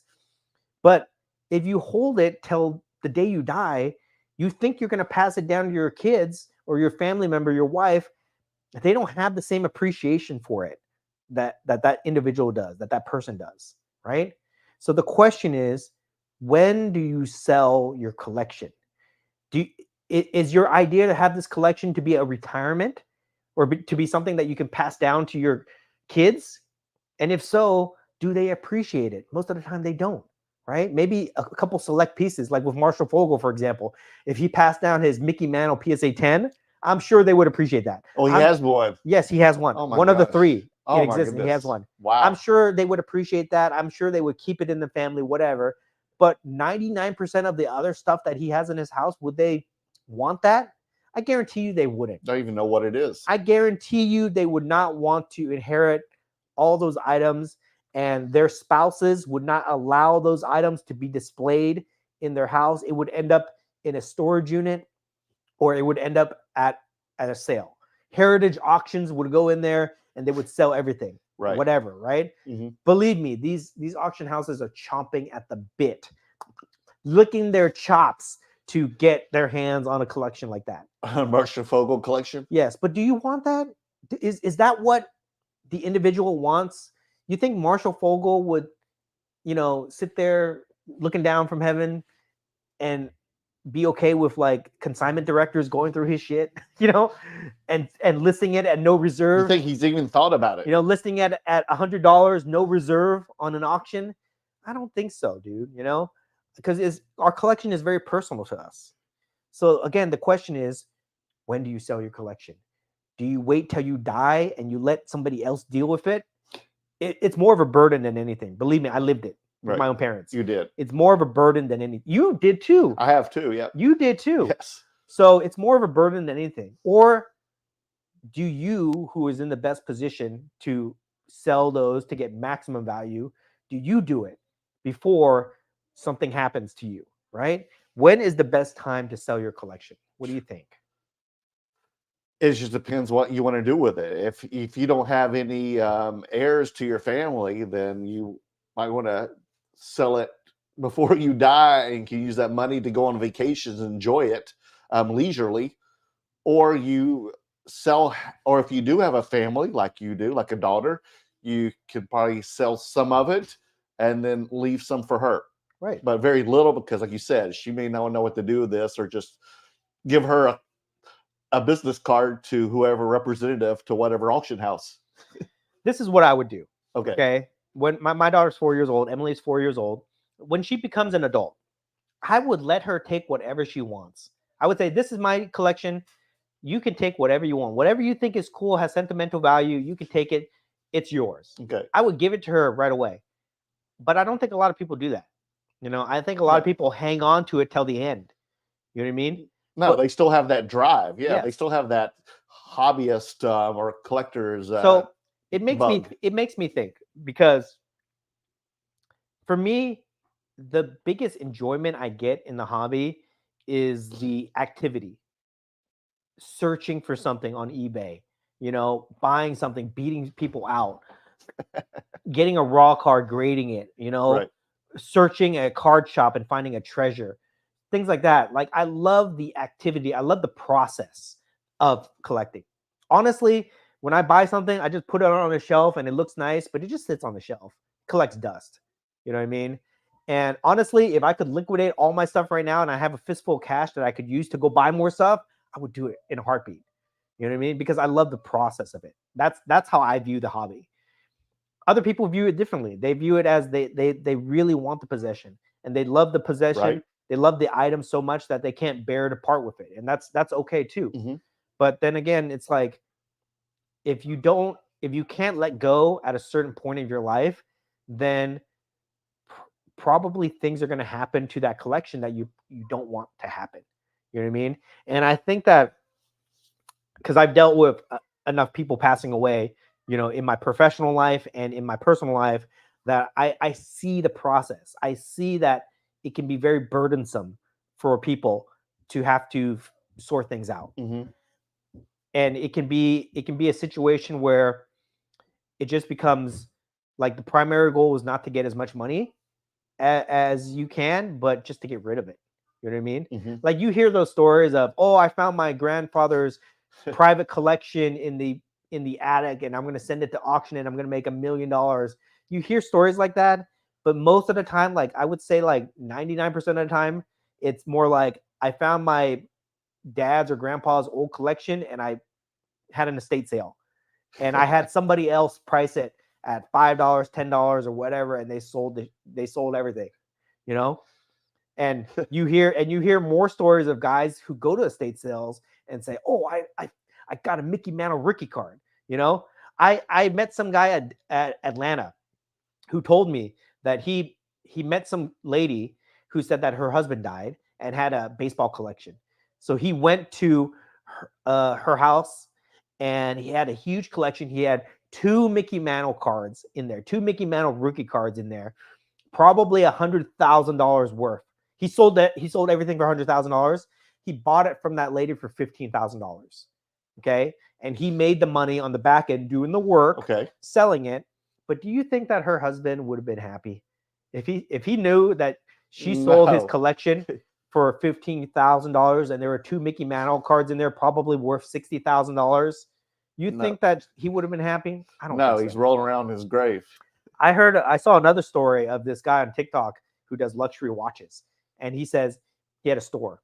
And he said, I had a client come in today. His grandfather passed down his Rolex to him. And the grandson said, that Rolex was really not my style. It was like a gold, day-date Rolex. So he sold it to us. Can you imagine the grandpa passing down his Rolex that he's had for 30, 40 years to his grandson, and his grandson turns around and sells it to some pawn shop? It's like that's the stuff that happens, right? And I'm thinking that for my own collection, I'm thinking about that when the day comes that I bite the bucket. Do I want to leave any of this stuff for my family, or do I want to just give them the money? They can take whatever they want, but everything else I'll sell it and I'll give them the money, and they can use it however they want, and I think that they would appreciate that more. And for me, if I'm putting myself in that position, I think I would be happier doing it myself versus some stranger coming in and paying, 20 cents on the dollar for my stuff. Correct. Yeah. What do you think? Oh yeah. I mean, I would know what you mean. But there, there's definitely both sides. It's just, how consciously you need to prepare yourself if this is your collection before you get too old and you can't do anything with your collection.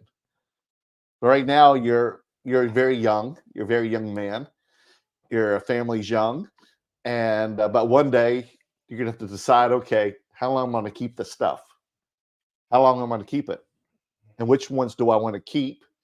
And which ones could make me better money right now versus 20 years from now? Do you ever think about that? I think I've been thinking about this for a long time now. Okay. A lot recently. Like, do you have anything over here that you would never give up ever?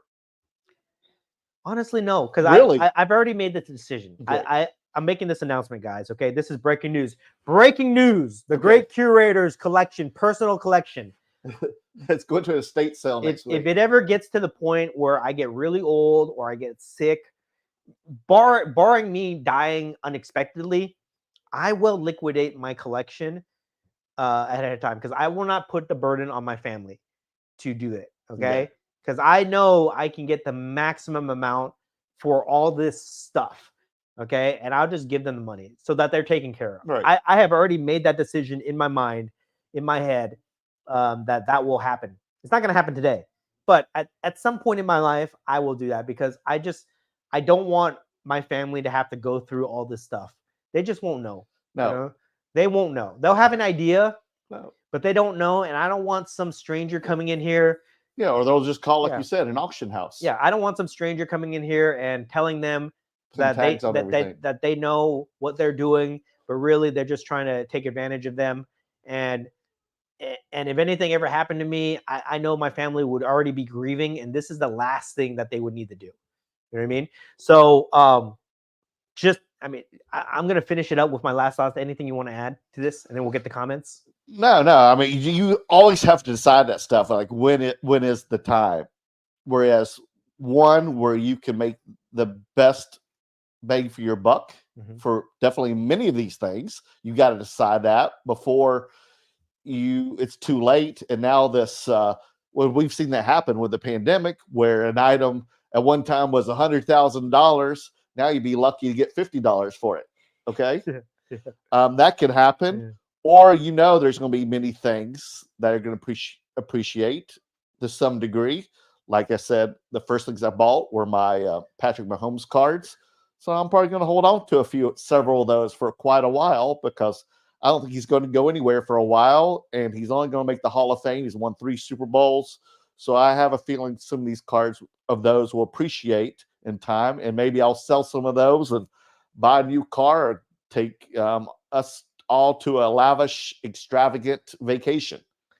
Imagine if Marshall Fogel sold 90% of his collection at the height of the boom and took all that money and just created generational wealth for his kids.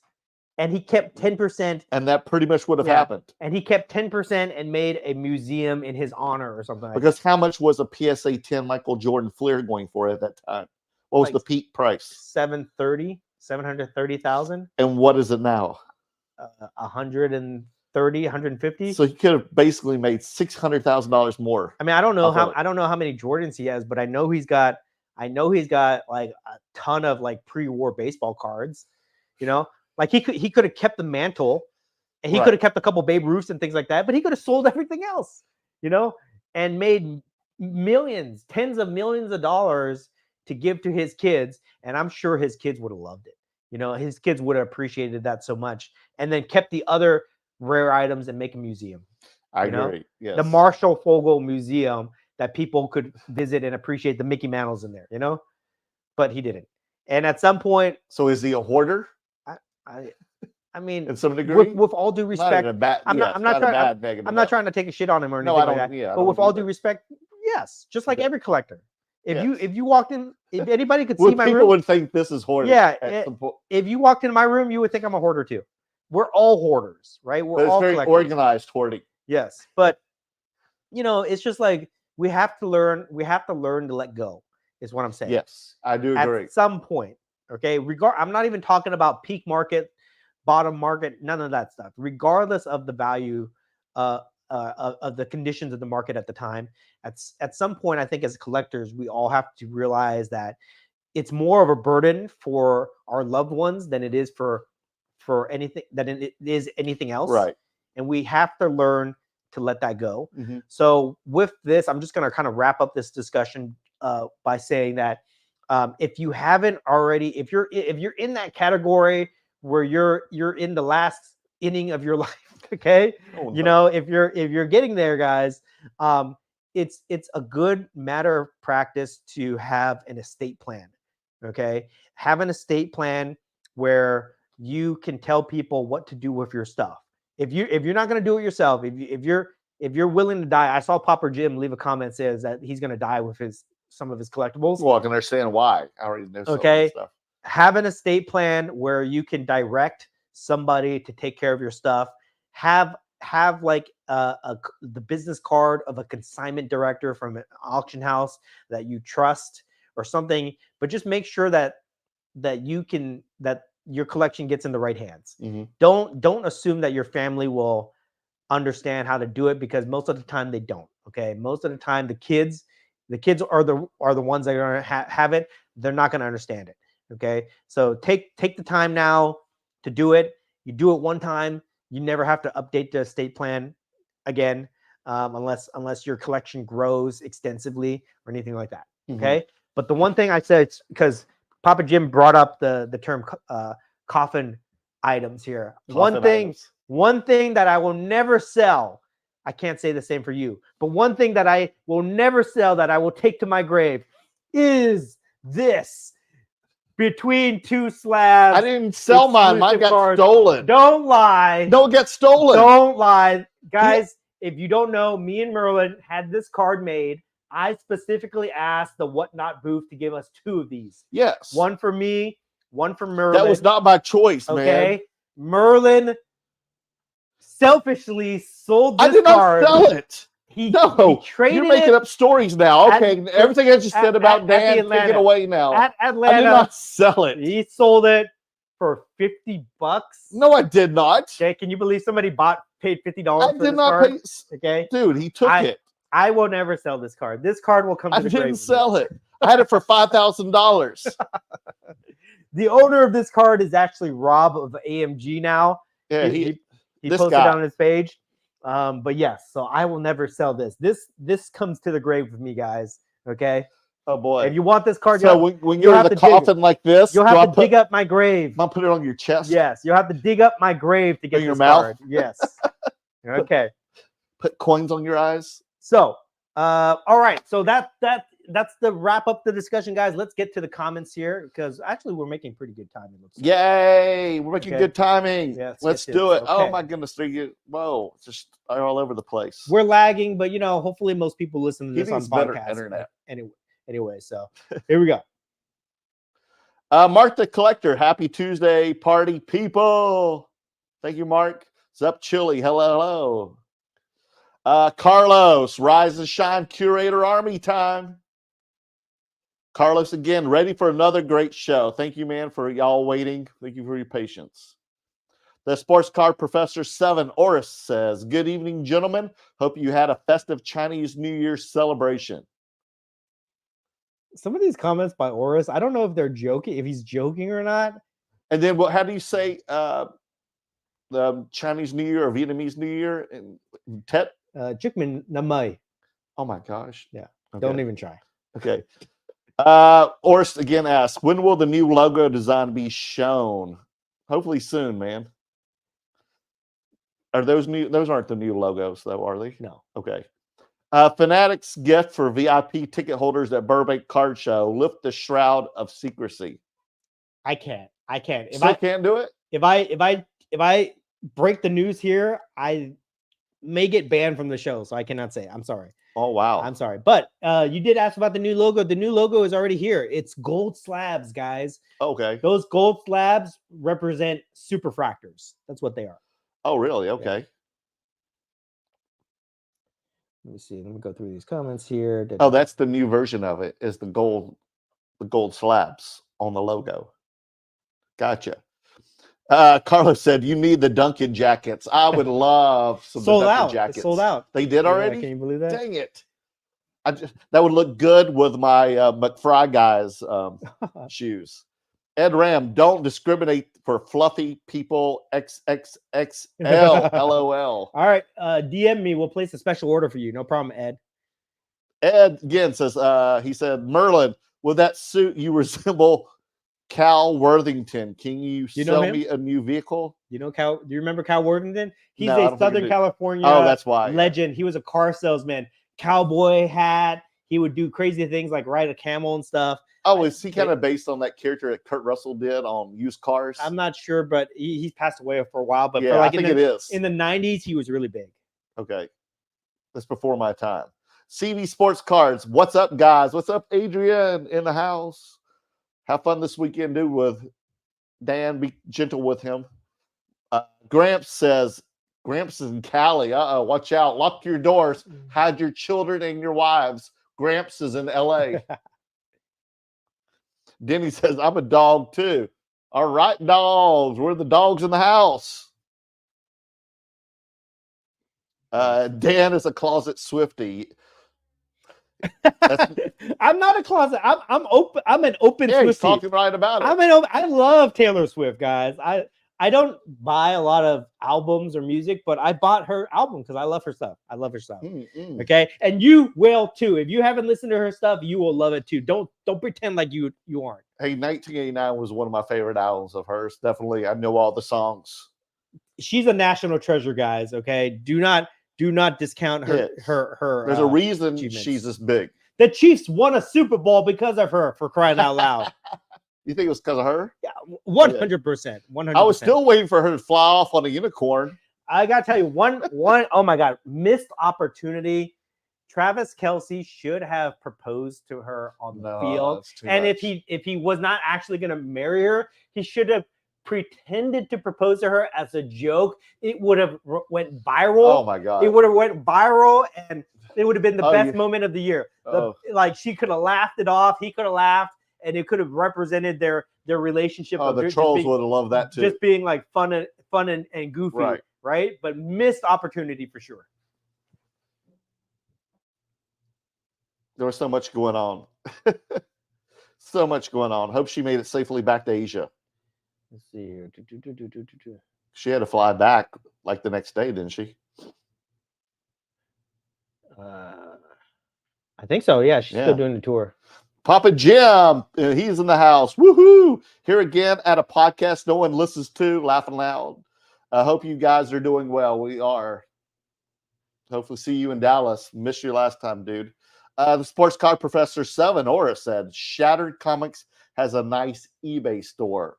So he sells his product on eBay? Not his, not, or just his cards, but not I his don't know. art. I haven't been to, okay, let's talk about this real quick. Okay. I haven't been to his eBay stores. I don't know what's on there, but what he does is it's really interesting. So he'll make the art, and the art goes for like 20 grand, you know, like 10 to 20 grand for it's a piece like this size. Okay. The original artwork, but he also gets it licensed through Marvel, and they make comic books of his artwork. Can you believe that? What? So he'll do a cover. He'll do like Hulk 181, and they'll make a comic version of that where it looks like a shattered mosaic. They call it the shattered version, and he sells that. So maybe that's on his eBay. Okay. Store. Yeah. But very cool, very cool. Like his stuff, I'm telling you, Shattered Comics, his stuff is really, really cool. He just doesn't have much exposure, but I'm going to help him with that, guys. Okay. And if you want any of his pieces, let me know. I might be able to negotiate a good price for you guys. Okay. Love it. Denny Cards, if he is a surgeon, that makes sense with all the intricate hand work. Wow. He's not a Good surgeon. theory. He's a radiologist. A radiologist. He's a radiologist. Looks at the x-rays, right? Yeah. The sports card professor 7. How do you think the Marvel card community will react to Shattered Comics? Apparently, they were very receptive after Dan just told us about the covers here. I think, well, he's saying the Marvel community, so I'm thinking like the collector community. Okay. I don't think that they will necessarily, I don't know. I it's hard for me to speak. I would say probably at first they won't appreciate it, but I'm telling you, there's a movement. There's a movement for artists in the hobby space, where artists that would do normal paintings or whatever it is outside of the hobby space, they are using the subject matter of the hobby as their new inspiration. And I'm telling you, it's going to be big. It's going to be big. I was going to ask you a question because I really haven't really seen much around since we've only done a few shows, but I still haven't had anybody bring any to the table lately. So maybe how are the sketch cards doing? Sketch cards are hot, dude. Art cards are doing well. Sketch cards are still hot, okay, depending on the artist, depending on subject matter. Of course. But some of these things are breaking records. Like I Really? told you Angel of Vials stuff. Angel of Vials releases a new sketch card on eBay, artist proof sketch card on eBay every week. Oh, that's his own. And they go for like $2,000 to $6,000 a week. The dude is making bank on it. And these are artist proofs, so they're not even published in the packs, right? So sketch cards are definitely becoming a growing niche market, and I'm for it. I can definitely appreciate a good sketch card for sure. How do you buy a one-of-one sketch card from him directly? The ones that he does weekly. I don't know. I've never. never. His website, Instagram. The one he does weekly, it's eBay auction. It's eBay auction. Yeah, it's an auction too. I have tried to win them, and they're competitive, dude. They're like $3,000+. Have you won one? No, I haven't. Oh, I haven't. wow. I've been beat every time, man. Every time I think, okay, I'm going to put 20,000. I'm going to put 20. I'm going to put 2,000. I'm going to put 2,500. I'm going to put 3,000. I always get beat on these things. It's crazy. Yeah. Oh man, goodness. Michelle, what's up, Michelle? Happy early birthday, Merle. Yeah, thank you. It's next month. Maybe you should come to Dallas. Papa Jim, happy early birthday, Merlin. Woo-hoo, celebrate like it doesn't matter. You'll actually see me like the week of my birthday when we're in Dallas. That'll be the week of my birthday. The Sports Card Professor 7, Merlin will be, the U2 concert be in the Sphere, Madison Square Garden Entertainment, split into two companies in April 2023, with Sphere Entertainment Company taking over ownership. Yes, it is in the Sphere, just like you saw on the Super Bowl. They kept going back to the Sphere, showing it. And I think the next thing they're having is Fish, because U2 wraps up the end of this month or the end of February. And then they're going to have Fish, I think, do a handful of shows. And then the Living Grateful Dead people, which is called Dead and Company now, if you're into Grateful Dead. Creator loves the kids. My famous saying is "F them kids," but I do love kids. I've seen Dan when he loved the kids, and I see Dan when he doesn't love the kids. I love like young innocent kids that just are full of joy in life. I hate little brats, though. Okay, I hate little brats. preteens or the young teenagers the kids with that bad come manners. and harass us at tables. Yeah, kids with bad manners. I hate that. But I'm a parent, so I love kids too. Papa Jim, AMG is good at slabbing. I have 3 LPs I'm sending to them with 2 signed. They use JSA for authentication. The slabs have mounting holes. You can display them on the wall. Ooh, good to know. Thanks, Jim. Thanks for the information. Papa Jim again. Tuned In Grading is the other LP grading company based in Dallas. Heritage Auction has plenty in their auctions. AMG does have a pop count on their website. They do have a pop count. I can good to know. The Autograph Curator. There can only be one curator, Your guys. doppelganger. Been stacking PSA DNA musician autographs for a year plus now for the boom. Let's pimp it to the moon. And when we were at Joe's Got Baseball Cards, he had a lot of autographed CDs and stuff. He Music does. memorabilia as well. That was amazing. We starting to see this blow up. I'm telling you at guys. The show, we saw them at both shows. I'm not a hardcore music person. I don't go to concerts. I don't know all the new releases. I'm not like a big fan of all the big people except for maybe Taylor Swift, So, but I recognize the appeal, the mass appeal, because I've been watching Merlin do it. I've been seeing you sell tons of music stuff, cards, photos, and pretty soon I'm sure Merlin's gonna be slabbing music stuff. Well, there's so many genres and eras to hit up. I mean, you've got classic rock that will never die. Yeah. Right. You got Pink Floyd, Stones, Beatles, who they will live on to eternity. So their memorabilia, their stuff is going to be great. Who else? Even things from the disco era, or Prince, or Michael Jackson, and Madonna. All these icons will be huge. U2 will be huge, and always will be. Radiohead, the Eagles that you saw. And then the K-pop stuff, even think about it. It's hot now, but even when those kids who love it now, like his daughter or teenagers, when they get older 20 years from now and have more money, that stuff's going to become even more popular 20 years from now. Yeah, yeah. Music is going to be bigger than any other market. I believe so. And it's untapped market still. And it's just in its infancy stages right now. Exactly. Guys. People already collect music. People already collect vinyls, CDs, autographs. They always have, yes. Okay. And rarities too. But the grading aspect of it is in its infancy. So it's like you can still get in and you can still do very well with it. And I'm going to prove it this weekend. At Burbank Cards, I'm going to prove it. I'm going to move all this Taylor stuff. Oh my goodness. Renee, I give a like, though I won't be able to watch this live, but I'll definitely watch this tomorrow. Keep up the good work, gentlemen. Thank you, Renee. Appreciate it. Zach, who's hotter than Taylor Swift right now? Think you will do well. You still have the Kobe Platinum portrait? If so, that should sell well too. Do you still have the Kobe? You bring it? I do. I'm going to bring it. Like I said, I'm going to bring it to the Burbank show, but I'm not going to wholesale it, guys. I need to get my money for that. Okay. Because so you are going to bring a handful of expensive things. Yeah, I'll still have my card inventory, but I'm going to have the K-pop cards. I'm going to have the Taylor Swift cards, and I'm going to have the unslabbed Type 3 type photos. Gotcha. They can still be Type 1, Dan. You might have Type 1 photos that are unslabbed.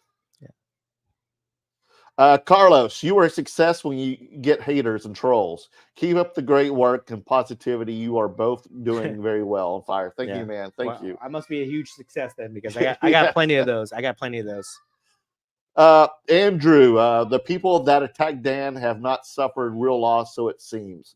They wouldn't be attacking Dan, someone who would barely even know him otherwise. I learned hard way about wasted time doesn't come back. Exactly. Don't waste your time, guys. Don't waste your time hating people that you see on social media, because it doesn't move the needle for anybody. But do they really hate you, or is it just clickbait?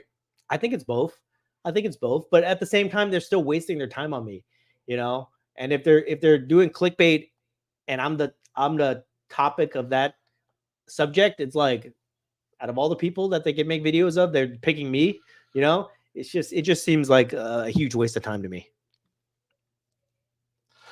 Adrian, CV Sports Cards. To all the haters watching right now, please show up at the Burbank show and talk your shit. I would like to meet you in person to have a friendly chat. That's our Adrian for us. Adrian is my pit bull. So if you try any shit at the Burbank show this weekend, yeah, you're gonna have to deal with Adrian. Believe me, and you don't want to have to deal with him. He's dance security guard for the weekend. Okay, since I'm out of town.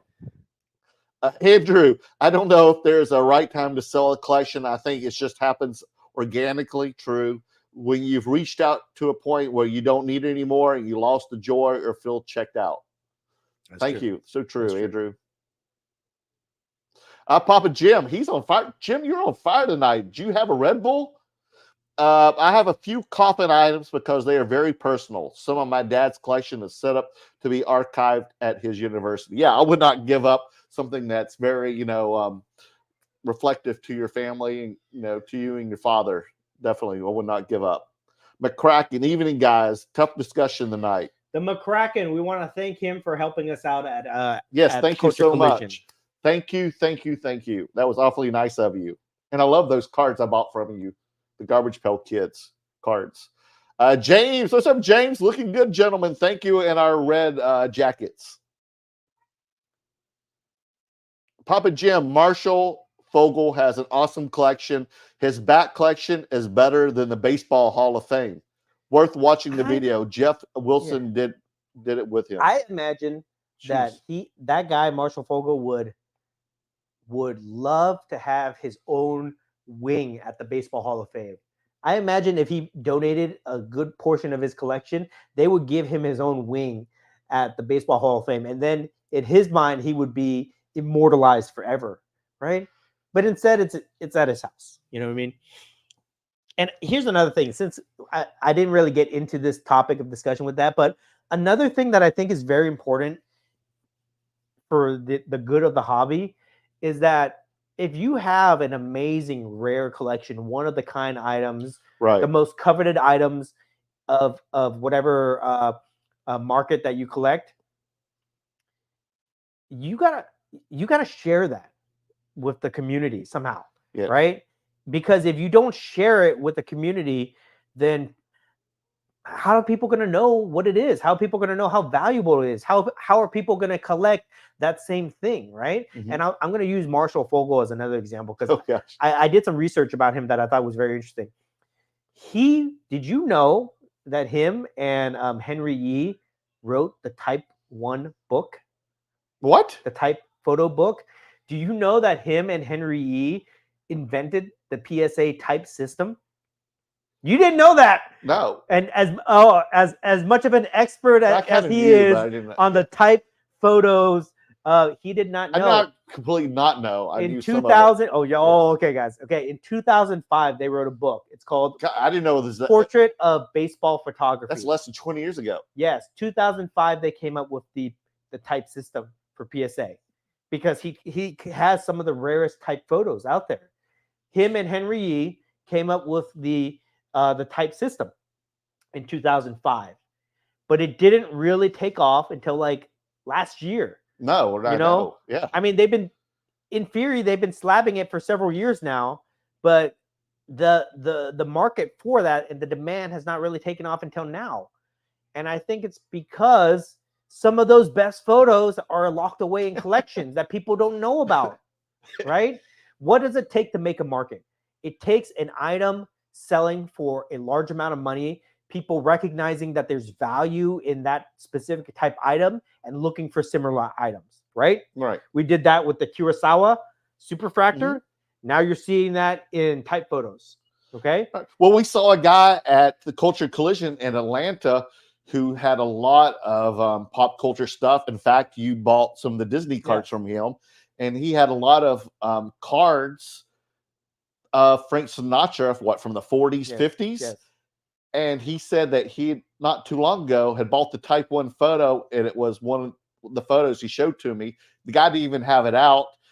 And he actually, and we asked him how much the value was, and he had it priced lower than this card was. And then Dan looks down going, dude, I think almost every card on here is from that same photo shoot. He's wearing the same tie, wearing the same shirt. And lo and behold, remember, he was. And And the remember, guy thought this was less than any of those cards. And Dan's like, dude, I think this is worth more than those cards. and remember what the consignment director, Jeremy from Heritage Auctions, told us? He said that people who have like these really rare items, they need to share it with the community somehow. They need to release it out there, sell it at auction, let it transact a little bit so people can see and recognize the value. True. And then those That's markets will grow, right? So a lot of these, guys that have these amazing collections, they, if they really want to see people recognize the value in them, they've got to let some of these pieces go. They got to let the pieces change hands so that people can start collecting game used bats type photos or whatever else that these people are holding. That's funny that you said that, because I was telling my parents about me getting into Type 1 photos, and my dad's like, you shouldn't tell anybody, don't be talking about it on your show and all that stuff. And I'm like, well, no, I want the viewers to know about it. Like, if I keep this a secret, then how am I going to be able to get this out? That's the hype out there. That's always been my motive in the hobby. Right. I love to find new type of collectibles like these Taylor Swift CDs, and I love to give it exposure. I make a little bit of money on the front end, but then I let everybody else make it on the back end. Right. I never really scaled this up to a major operation. I'm glad you said this. Yes, true. I did that with with everything: Marvel cards, Star Wars cards, wrestling cards, the type photos. I got you into the type photos. Yes, you remember did. He always thinks I don't give him the credit. I give this guy the credit. People think that he got in, and I'm the one that told Merlin to do it. I just get to another level. And Merlin scaled it up, and Merlin's killing it.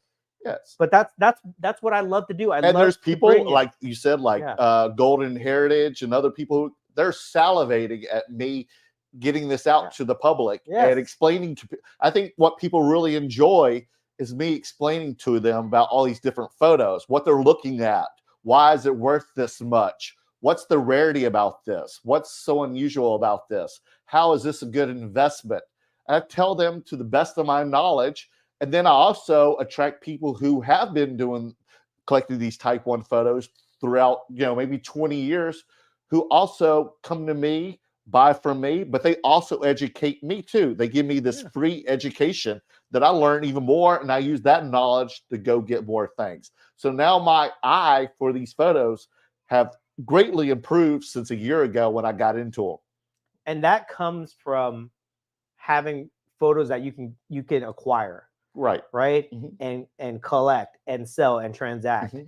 And I think that benefits a lot of people. If you can, you don't have to give them all the good stuff, but just piece out little things here and there, let people learn about it, gain some exposure, and then that's how we create a new market. Right. And what do you think is already happening? People are already DMing me or coming to the shows and showing me their new photos that they just bought or slapped. And they're so excited about that. And that brings me joy when I see joy from other people. All right. Next. James, when I was 16 years old, I sold my card collection that I built for 11 years. And it was so nice. I had an album full of my favorite players. Yes, it is good to sell your cards before you pass. Yeah, enjoy some of that money from it. Vacation. But some people may not like that. Tomahawk, Marshall is already a millionaire. I'm sure he is. His kids will be fine. He should donate it to the Smithsonian so all can enjoy something. Yes. Sell a little of it too, though. The Autograph Curator. Next troll video will be about how much Great Curator hates kids like Gilbert Gottfried. F them kids. I love Gilbert Gottfried. They're going to clip that part. I miss Gilbert. I used to listen to this podcast all the time. Andrew, really, really good live stream tonight. Dan and Merlin, thank you. Thank you. Appreciate it, again, that's like I said, that's why I spent 2.5 hours in that crappy LA traffic just to get down here, because it's worth it. This is how we love to spend our leisure time in the hobby, by having great conversations, interacting with you guys who support us, and just hanging out and having a good time. Mm-hmm. We don't like to be fucking grumpy old men complaining about shit that that doesn't do anything for anybody. You know what I mean? And that's what those guys are. They're just grumpy old men. And I'll tell you exactly what happens when we turn off the camera after live stream's over with. Dan and he'll probably show me some stuff that he's picked up or he's going to take to the show and ask maybe some advice or just want to show off some stuff to me. We don't ever have a conversation with like, oh, we shared it full of those viewers. Like that doesn't go on. We just keep talking more about the hobby. Yeah. We'll have dinner after shut this. up. We'll have dinner at this, and then we'll hang out for another hour or so before Merlin. Yeah, that's what goes on, man. After the lights go down. Whoops. Jordan, what's up, Jordan in the house? Dan, what's your you ask on Kobe? 5.5 for you, Jordan. Okay. Jordan. Yes, and it did go up since last time we talked. Okay, because now that I'm getting more feedback, and now that I'm getting more eyes on it, the price has gone up. Oh my goodness. Okay. To how much now? 5.5. 5.5. I thought it was 5.5. $5,500. 55. That's what I want for it. I thought you asked that to that guy. No, I gave him 5. I was going to do 5 at Culture Collision, and he hit me at 4,500. If you run into him at Burbank Card Show and he wants to negotiate again with you, will you? If he pays up, yeah. But what are you going to say this time to him? 5.5. And he's like, dude, no, you told me 5. Yesterday's price is not today's price. So guys. if he goes, that was before the Kobe statue came out. Oh, wow. That was before the Kobe statue. Speaking of, my girlfriend cannot understand why are people like traveling from all over the world, and there's 1 million people down there right now at the Staples Center, crypto.com, why they're there forever, where she's like, you can just go a few weeks when there's nobody there. She doesn't understand. Because you want to be there. You want to be there for the opening ceremony. That's what people don't understand about Kobe. Kobe is iconic. Did you even go? Well, no, I can't go out there. Okay. But like, I live far away, and I can't go through that. A lot of these people live far away. There's people that drove for hours. Some people are willing to do that. There's thousands of people like that. Yeah, and that just shows you the power of Kobe Bryant. Okay, because, I made a post on that day. It was 2/8/24. That's Gigi and Kobe Day, basically. And I made a post about this. This might get me canceled if I say this. Okay. To me, after Jordan, after Michael Jordan, Kobe is the number 2 GOAT. Kobe over LeBron is the number 2 GOAT. And I'll tell you why. Okay. I don't really talk about this, but I think about it all the time. Kobe played for one team, the Lakers. And he won 5 titles, 20-year span. All right. Everybody always talks about Mamba mentality. Nobody ever talks about LeBron mentality. Kobe never had to go to another team to be part of a super team to win. Right. Kobe won with Shaq and he won without Shaq. He played for one team for 20 years. He played hurt. He never took off days. Built around him. He never took off days. He ruptured his Achilles and finished shooting free throws. He was everything that he was the next coming of Michael Jordan, essentially. And the only thing that separates him from Michael Jordan is one title. Really? That's in my mind. Just one title. I mean, and a couple MVPs, but I know that. MVPs are very subjective, based on the year. But Michael Jordan's got 6 titles, 6-0. Kobe has 5 titles. He's 5-7. In the NBA Finals. Okay, Michael could have had more if he didn't play baseball. And the fact that people are willing to go to extreme lengths to honor Kobe Bryant because he tragically passed and things like that. Right. That shows you that in the eyes of sports culture, Kobe Bryant is higher in that echelon than LeBron in my eyes. Okay, and I think a lot of people would agree. Okay. Definitely everybody in California, I think, would agree with that at this point. That Kobe was just more than just a basketball player, correct? Well, he's an icon. People, yes. He's an icon. Yes. And the way that I kind of separate it too, you could say that like LeBron is all-time leading scorer, all-time whatever, rebounding categories, all that. But I just feel like the era that the NBA is in right now is way different than the 90s and the early 2000s. And definitely. It's just like it's a different game right now where stats are very subjective to the era that they play in. You know what I mean?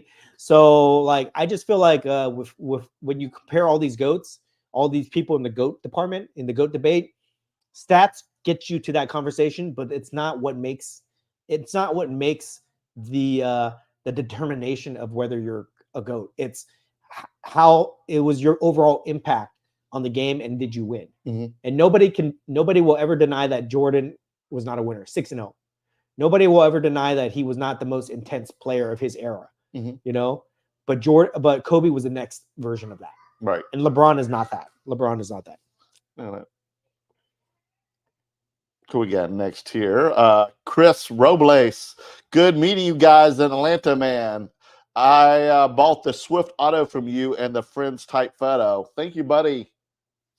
I'm getting some of my Friends type photos back. He bought my Friends from 1994, which was the series premiere. Eric Ray. Hey, for an upcoming card show, I was thinking to organize my $5 to $25 bin in positions. I was wondering what you had the best luck in terms of organizing players. I don't organize. I put them in categories, but I don't organize by player or anything like that because, yeah, I just don't do that. No, man, I just throw it all in there, and I'm just like, it's $1. If you can spend the time, look through there, you should be rewarded heavily for finding dollar cards. Jordan Riker, $4,500 sounds like a reasonable price. Reasonable for you, Jordan, not reasonable for me. Right. And I understand if you want to make a little bit, I understand that you need to make money, but that's not my priority. I need to make money, dude. I need to fucking make money on this. Okay. Your need is secondary to mine, but I can understand where he's coming from. Let's see. Look at this. Jordan Kent. Some might say Dirk is the number 2 GOAT after MJ. There he is with is that you with Dirk? Yeah, Jordan. Dirk is his favorite player. Oh, it is. That was my girlfriend's favorite. Chris Robles. I have the Kobe Achilles game ticket and a PSA slab. One of my favorite tickets because that was true Mamba mentality. Yeah, that's crazy. Mamba mentality. This guy had a lot of awesome tickets that he shared with me at Trade Night in Atlanta. Chris, again, I can't remember if you guys collect tickets at all. What are your thoughts on them? It's cool. It's cool. Memorabilia. I haven't got that you had was really cool that you shared with me. That had, there were unique moments. I like tickets. I like the idea of getting tickets. I just haven't got into it because the tickets that I want are really hard. Like I want Hulk Hogan's debut ticket. Good luck finding that, Do you have a safe search for it? I do. I do. I probably just gave it away. I like wrestling tickets. I like things like that. I do at some point, I do want to pick up a Kobe Bryant 81-point game ticket and a final game ticket, things like that. I just really haven't got into it yet because there's so many other things that I need to collect, but I do appreciate tickets. I really like tickets. I really like vintage baseball tickets, the way that they look, because they're just really cool looking to me. And I like commemorative tickets. Mm-hmm. What I don't like, Ticketmaster tickets. Okay. When people slab those things or just like stupid, shitty, like tickets that you would print out from a printer. I don't like that. I don't like box office tickets. I want either commemorative tickets or vintage, like baseball type tickets where I understand that. It was creative graphics. You want some like artwork on there. Yeah. Someone was like character. Jordan again, Dan, we always put your needs first. Exactly, right? That's what I like to hear. Oh, John with the sticker. John, oh yeah, we didn't even acknowledge him. Acknowledge me, super sticker to John Holt. And what is the question? Oh, that's for the outfits. Yeah. Thank you so much. Yes. See, I told you, Dan, there was a reason I was going to wear this tonight. All right, appreciate that, John. Thank you so much. He was like, what the hell did you bring, Merlin? Are you going to wear that? I was like, yes. He's like, well, I'm going to put a jacket on too then. Chris Robles again. Box office tickets actually hold higher value because they usually were at the game. Ha ha. I can understand that. I want display value. That's how for me the mark of a really good collectible is the display quality of it. And for tickets, I'll give you an example of the tickets. If you give me a second, let me pull something out for you real quick here. Let me look for something real quick for you. Right here. A lot of people don't know that I have this, okay? But I do. Check this out. Oh, yeah. Let me get the light on this. Hey, well, no, you had it. There you go. Right there. This is a Disneyland opening day ticket from 1955, guys. 55. 1955 wow. Disneyland press pass opening day ticket. These are extremely rare, which makes it cool. But what also makes it cool, it looks like a golden ticket from like the Willy Wonka movie. It Check does. that It's out. huge. Yeah. Wow. Yeah. So I would feel so special. you know that you could put that on your bookcase, right? You could put Is this that over before your- they even had freeways? Like, how did you have to get down there if you lived in LA? Well, there's a map here. Yeah, I There's saw a map. that, There's yeah. a map that there's a map on here that tells you how I to think get they to just started Disneyland. opening up the freeways in 55. Yeah. So In I California. like tickets like this. I like commemorative tickets that have good display quality that you can put on your shelf like that, over something that you would get at like, you know, Ticketmaster. I understand rarity with Ticketmaster stuff, but come on, you know, you always want to pick the thing that has the better display value. I still have a Lady Gaga ticket from 2009. I need to get slabbed. What do we have next? Chris Robles. I have tips and tricks to finding tickets. If you want to chat about it more, eBay not always the best. Oh, I believe that. Just like the photos. Interesting. Just like the photos. Jordan Riker Merlin was at the Disneyland opening in 55. Pretty impressive. No, Jordan. But I was at Disney World in 75, which was like, what, 3 years after. You know, I was Disney thinking, World so opened up? like, if you guys don't know, Merlin's from North Carolina. Right. Right. And I was just thinking, I know this is not North Carolina, but wherever Graceland is, Elvis Presley's. That's far. Yeah, I've been there once in Memphis, Tennessee. I would imagine opening day ticket to Graceland would be worth a lot of money. Imagine. I would Late imagine 70s. That's a good idea. Opening ticket for Dolly Parton World, you know, things that are in the Oh, South. Dollywood. Dollywood, you Yeah. know, probably be do really well. Or things that happen at the Grand Ole Opry, or the first ticket ever at the Grand Ole Opry. Like the opera? What is that? Oh my gosh. Ole Oh Opry? my God. The Grand Ole Opry. That's the famous country music venue in Nashville, Tennessee. It's famous. Okay. It's like the Harlem's Apollo or the Wiltern or the Hollywood Bowl. But this is all famous. Like when you get the performance at the Grand Ole Opry, you've made it. Dude, I'm telling you, I think we just unlocked another level of collecting, another collectible market that nobody's ever thought about. Opening day tickets to significant theme park or entertainment events like Apollo, right? If Eddie Murphy's ticket from the Apollo performance, I'm sure somebody has that somewhere. They need to slab it up and that thing will go for a lot of money, you know, or any other popular comic or anything like that. Yeah, if you were at the first stand-up of Jim Carrey's, wherever the hell that was, it could have been an Improv or a Comedy Store, who knows, or Steve Martin or Martin Short or other or George Carlin. Yeah. Oh my God, if you were at the stand-up show in New York City or something, he was at. Jerry Seinfeld stand-up ticket. Larry guys, David from what's the comedy club that everybody talks about in New York? Oh yeah, I've been there too. Catch a Rising Star, something like that. I don't know what it there's is. Catch a Rising Star, and there's a couple others. I've been to them all. Like that, man. That's like if anybody wants to get into a new market, we just gave it to you for free. If you stayed all the way till the end, 2 hours, 12 minutes, you just got some nuggets of knowledge there. Make some money on it. Yep. Is a new one. Chris Robles again. I agree with you, by the way. I like the better looking tickets. I just picked up a 2007 signed ticket of Taylor Swift when she opened for George Strait. Oh, that's awesome. This was prior to her first tour in 2009. See, there you go. Look at that, dude. You really thought outside the box. Let me give you guys a little bit more knowledge to this. Okay, let's build on this idea for a little bit here.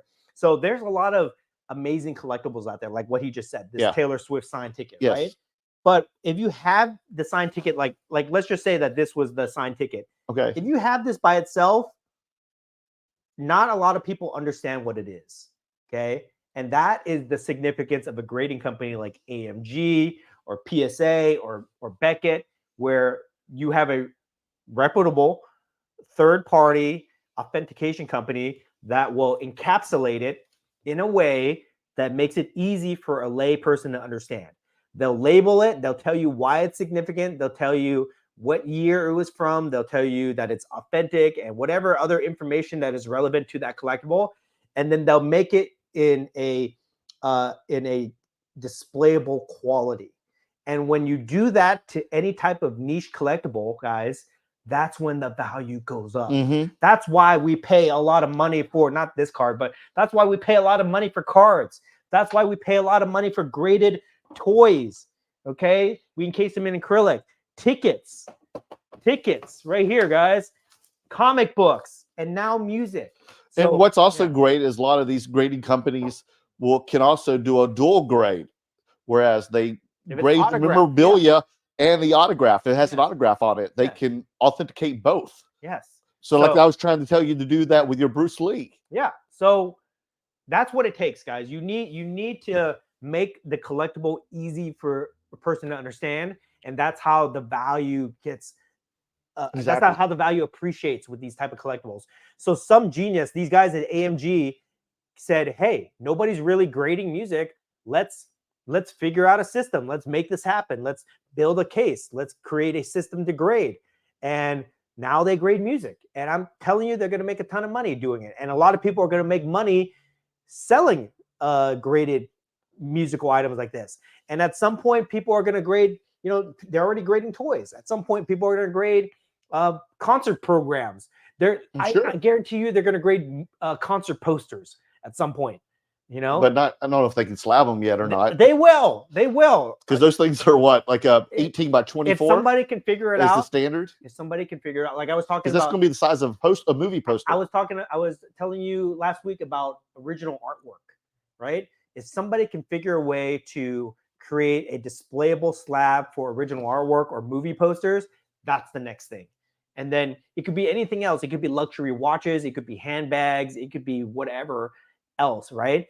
But you just have to make the barrier of entry into getting into that collectible market easy for people to understand. And when you do that, the value goes up. Mm-hmm. So true. Okay, so oh man, we got so many comments. And they're still gonna, even if you don't sell these, people are gonna still stop at your booth to check these out and admire them for a while, regardless. Yeah, okay, I'll get this. It's definitely lure. Last comment here. Okay, from the autograph curator. Yeah.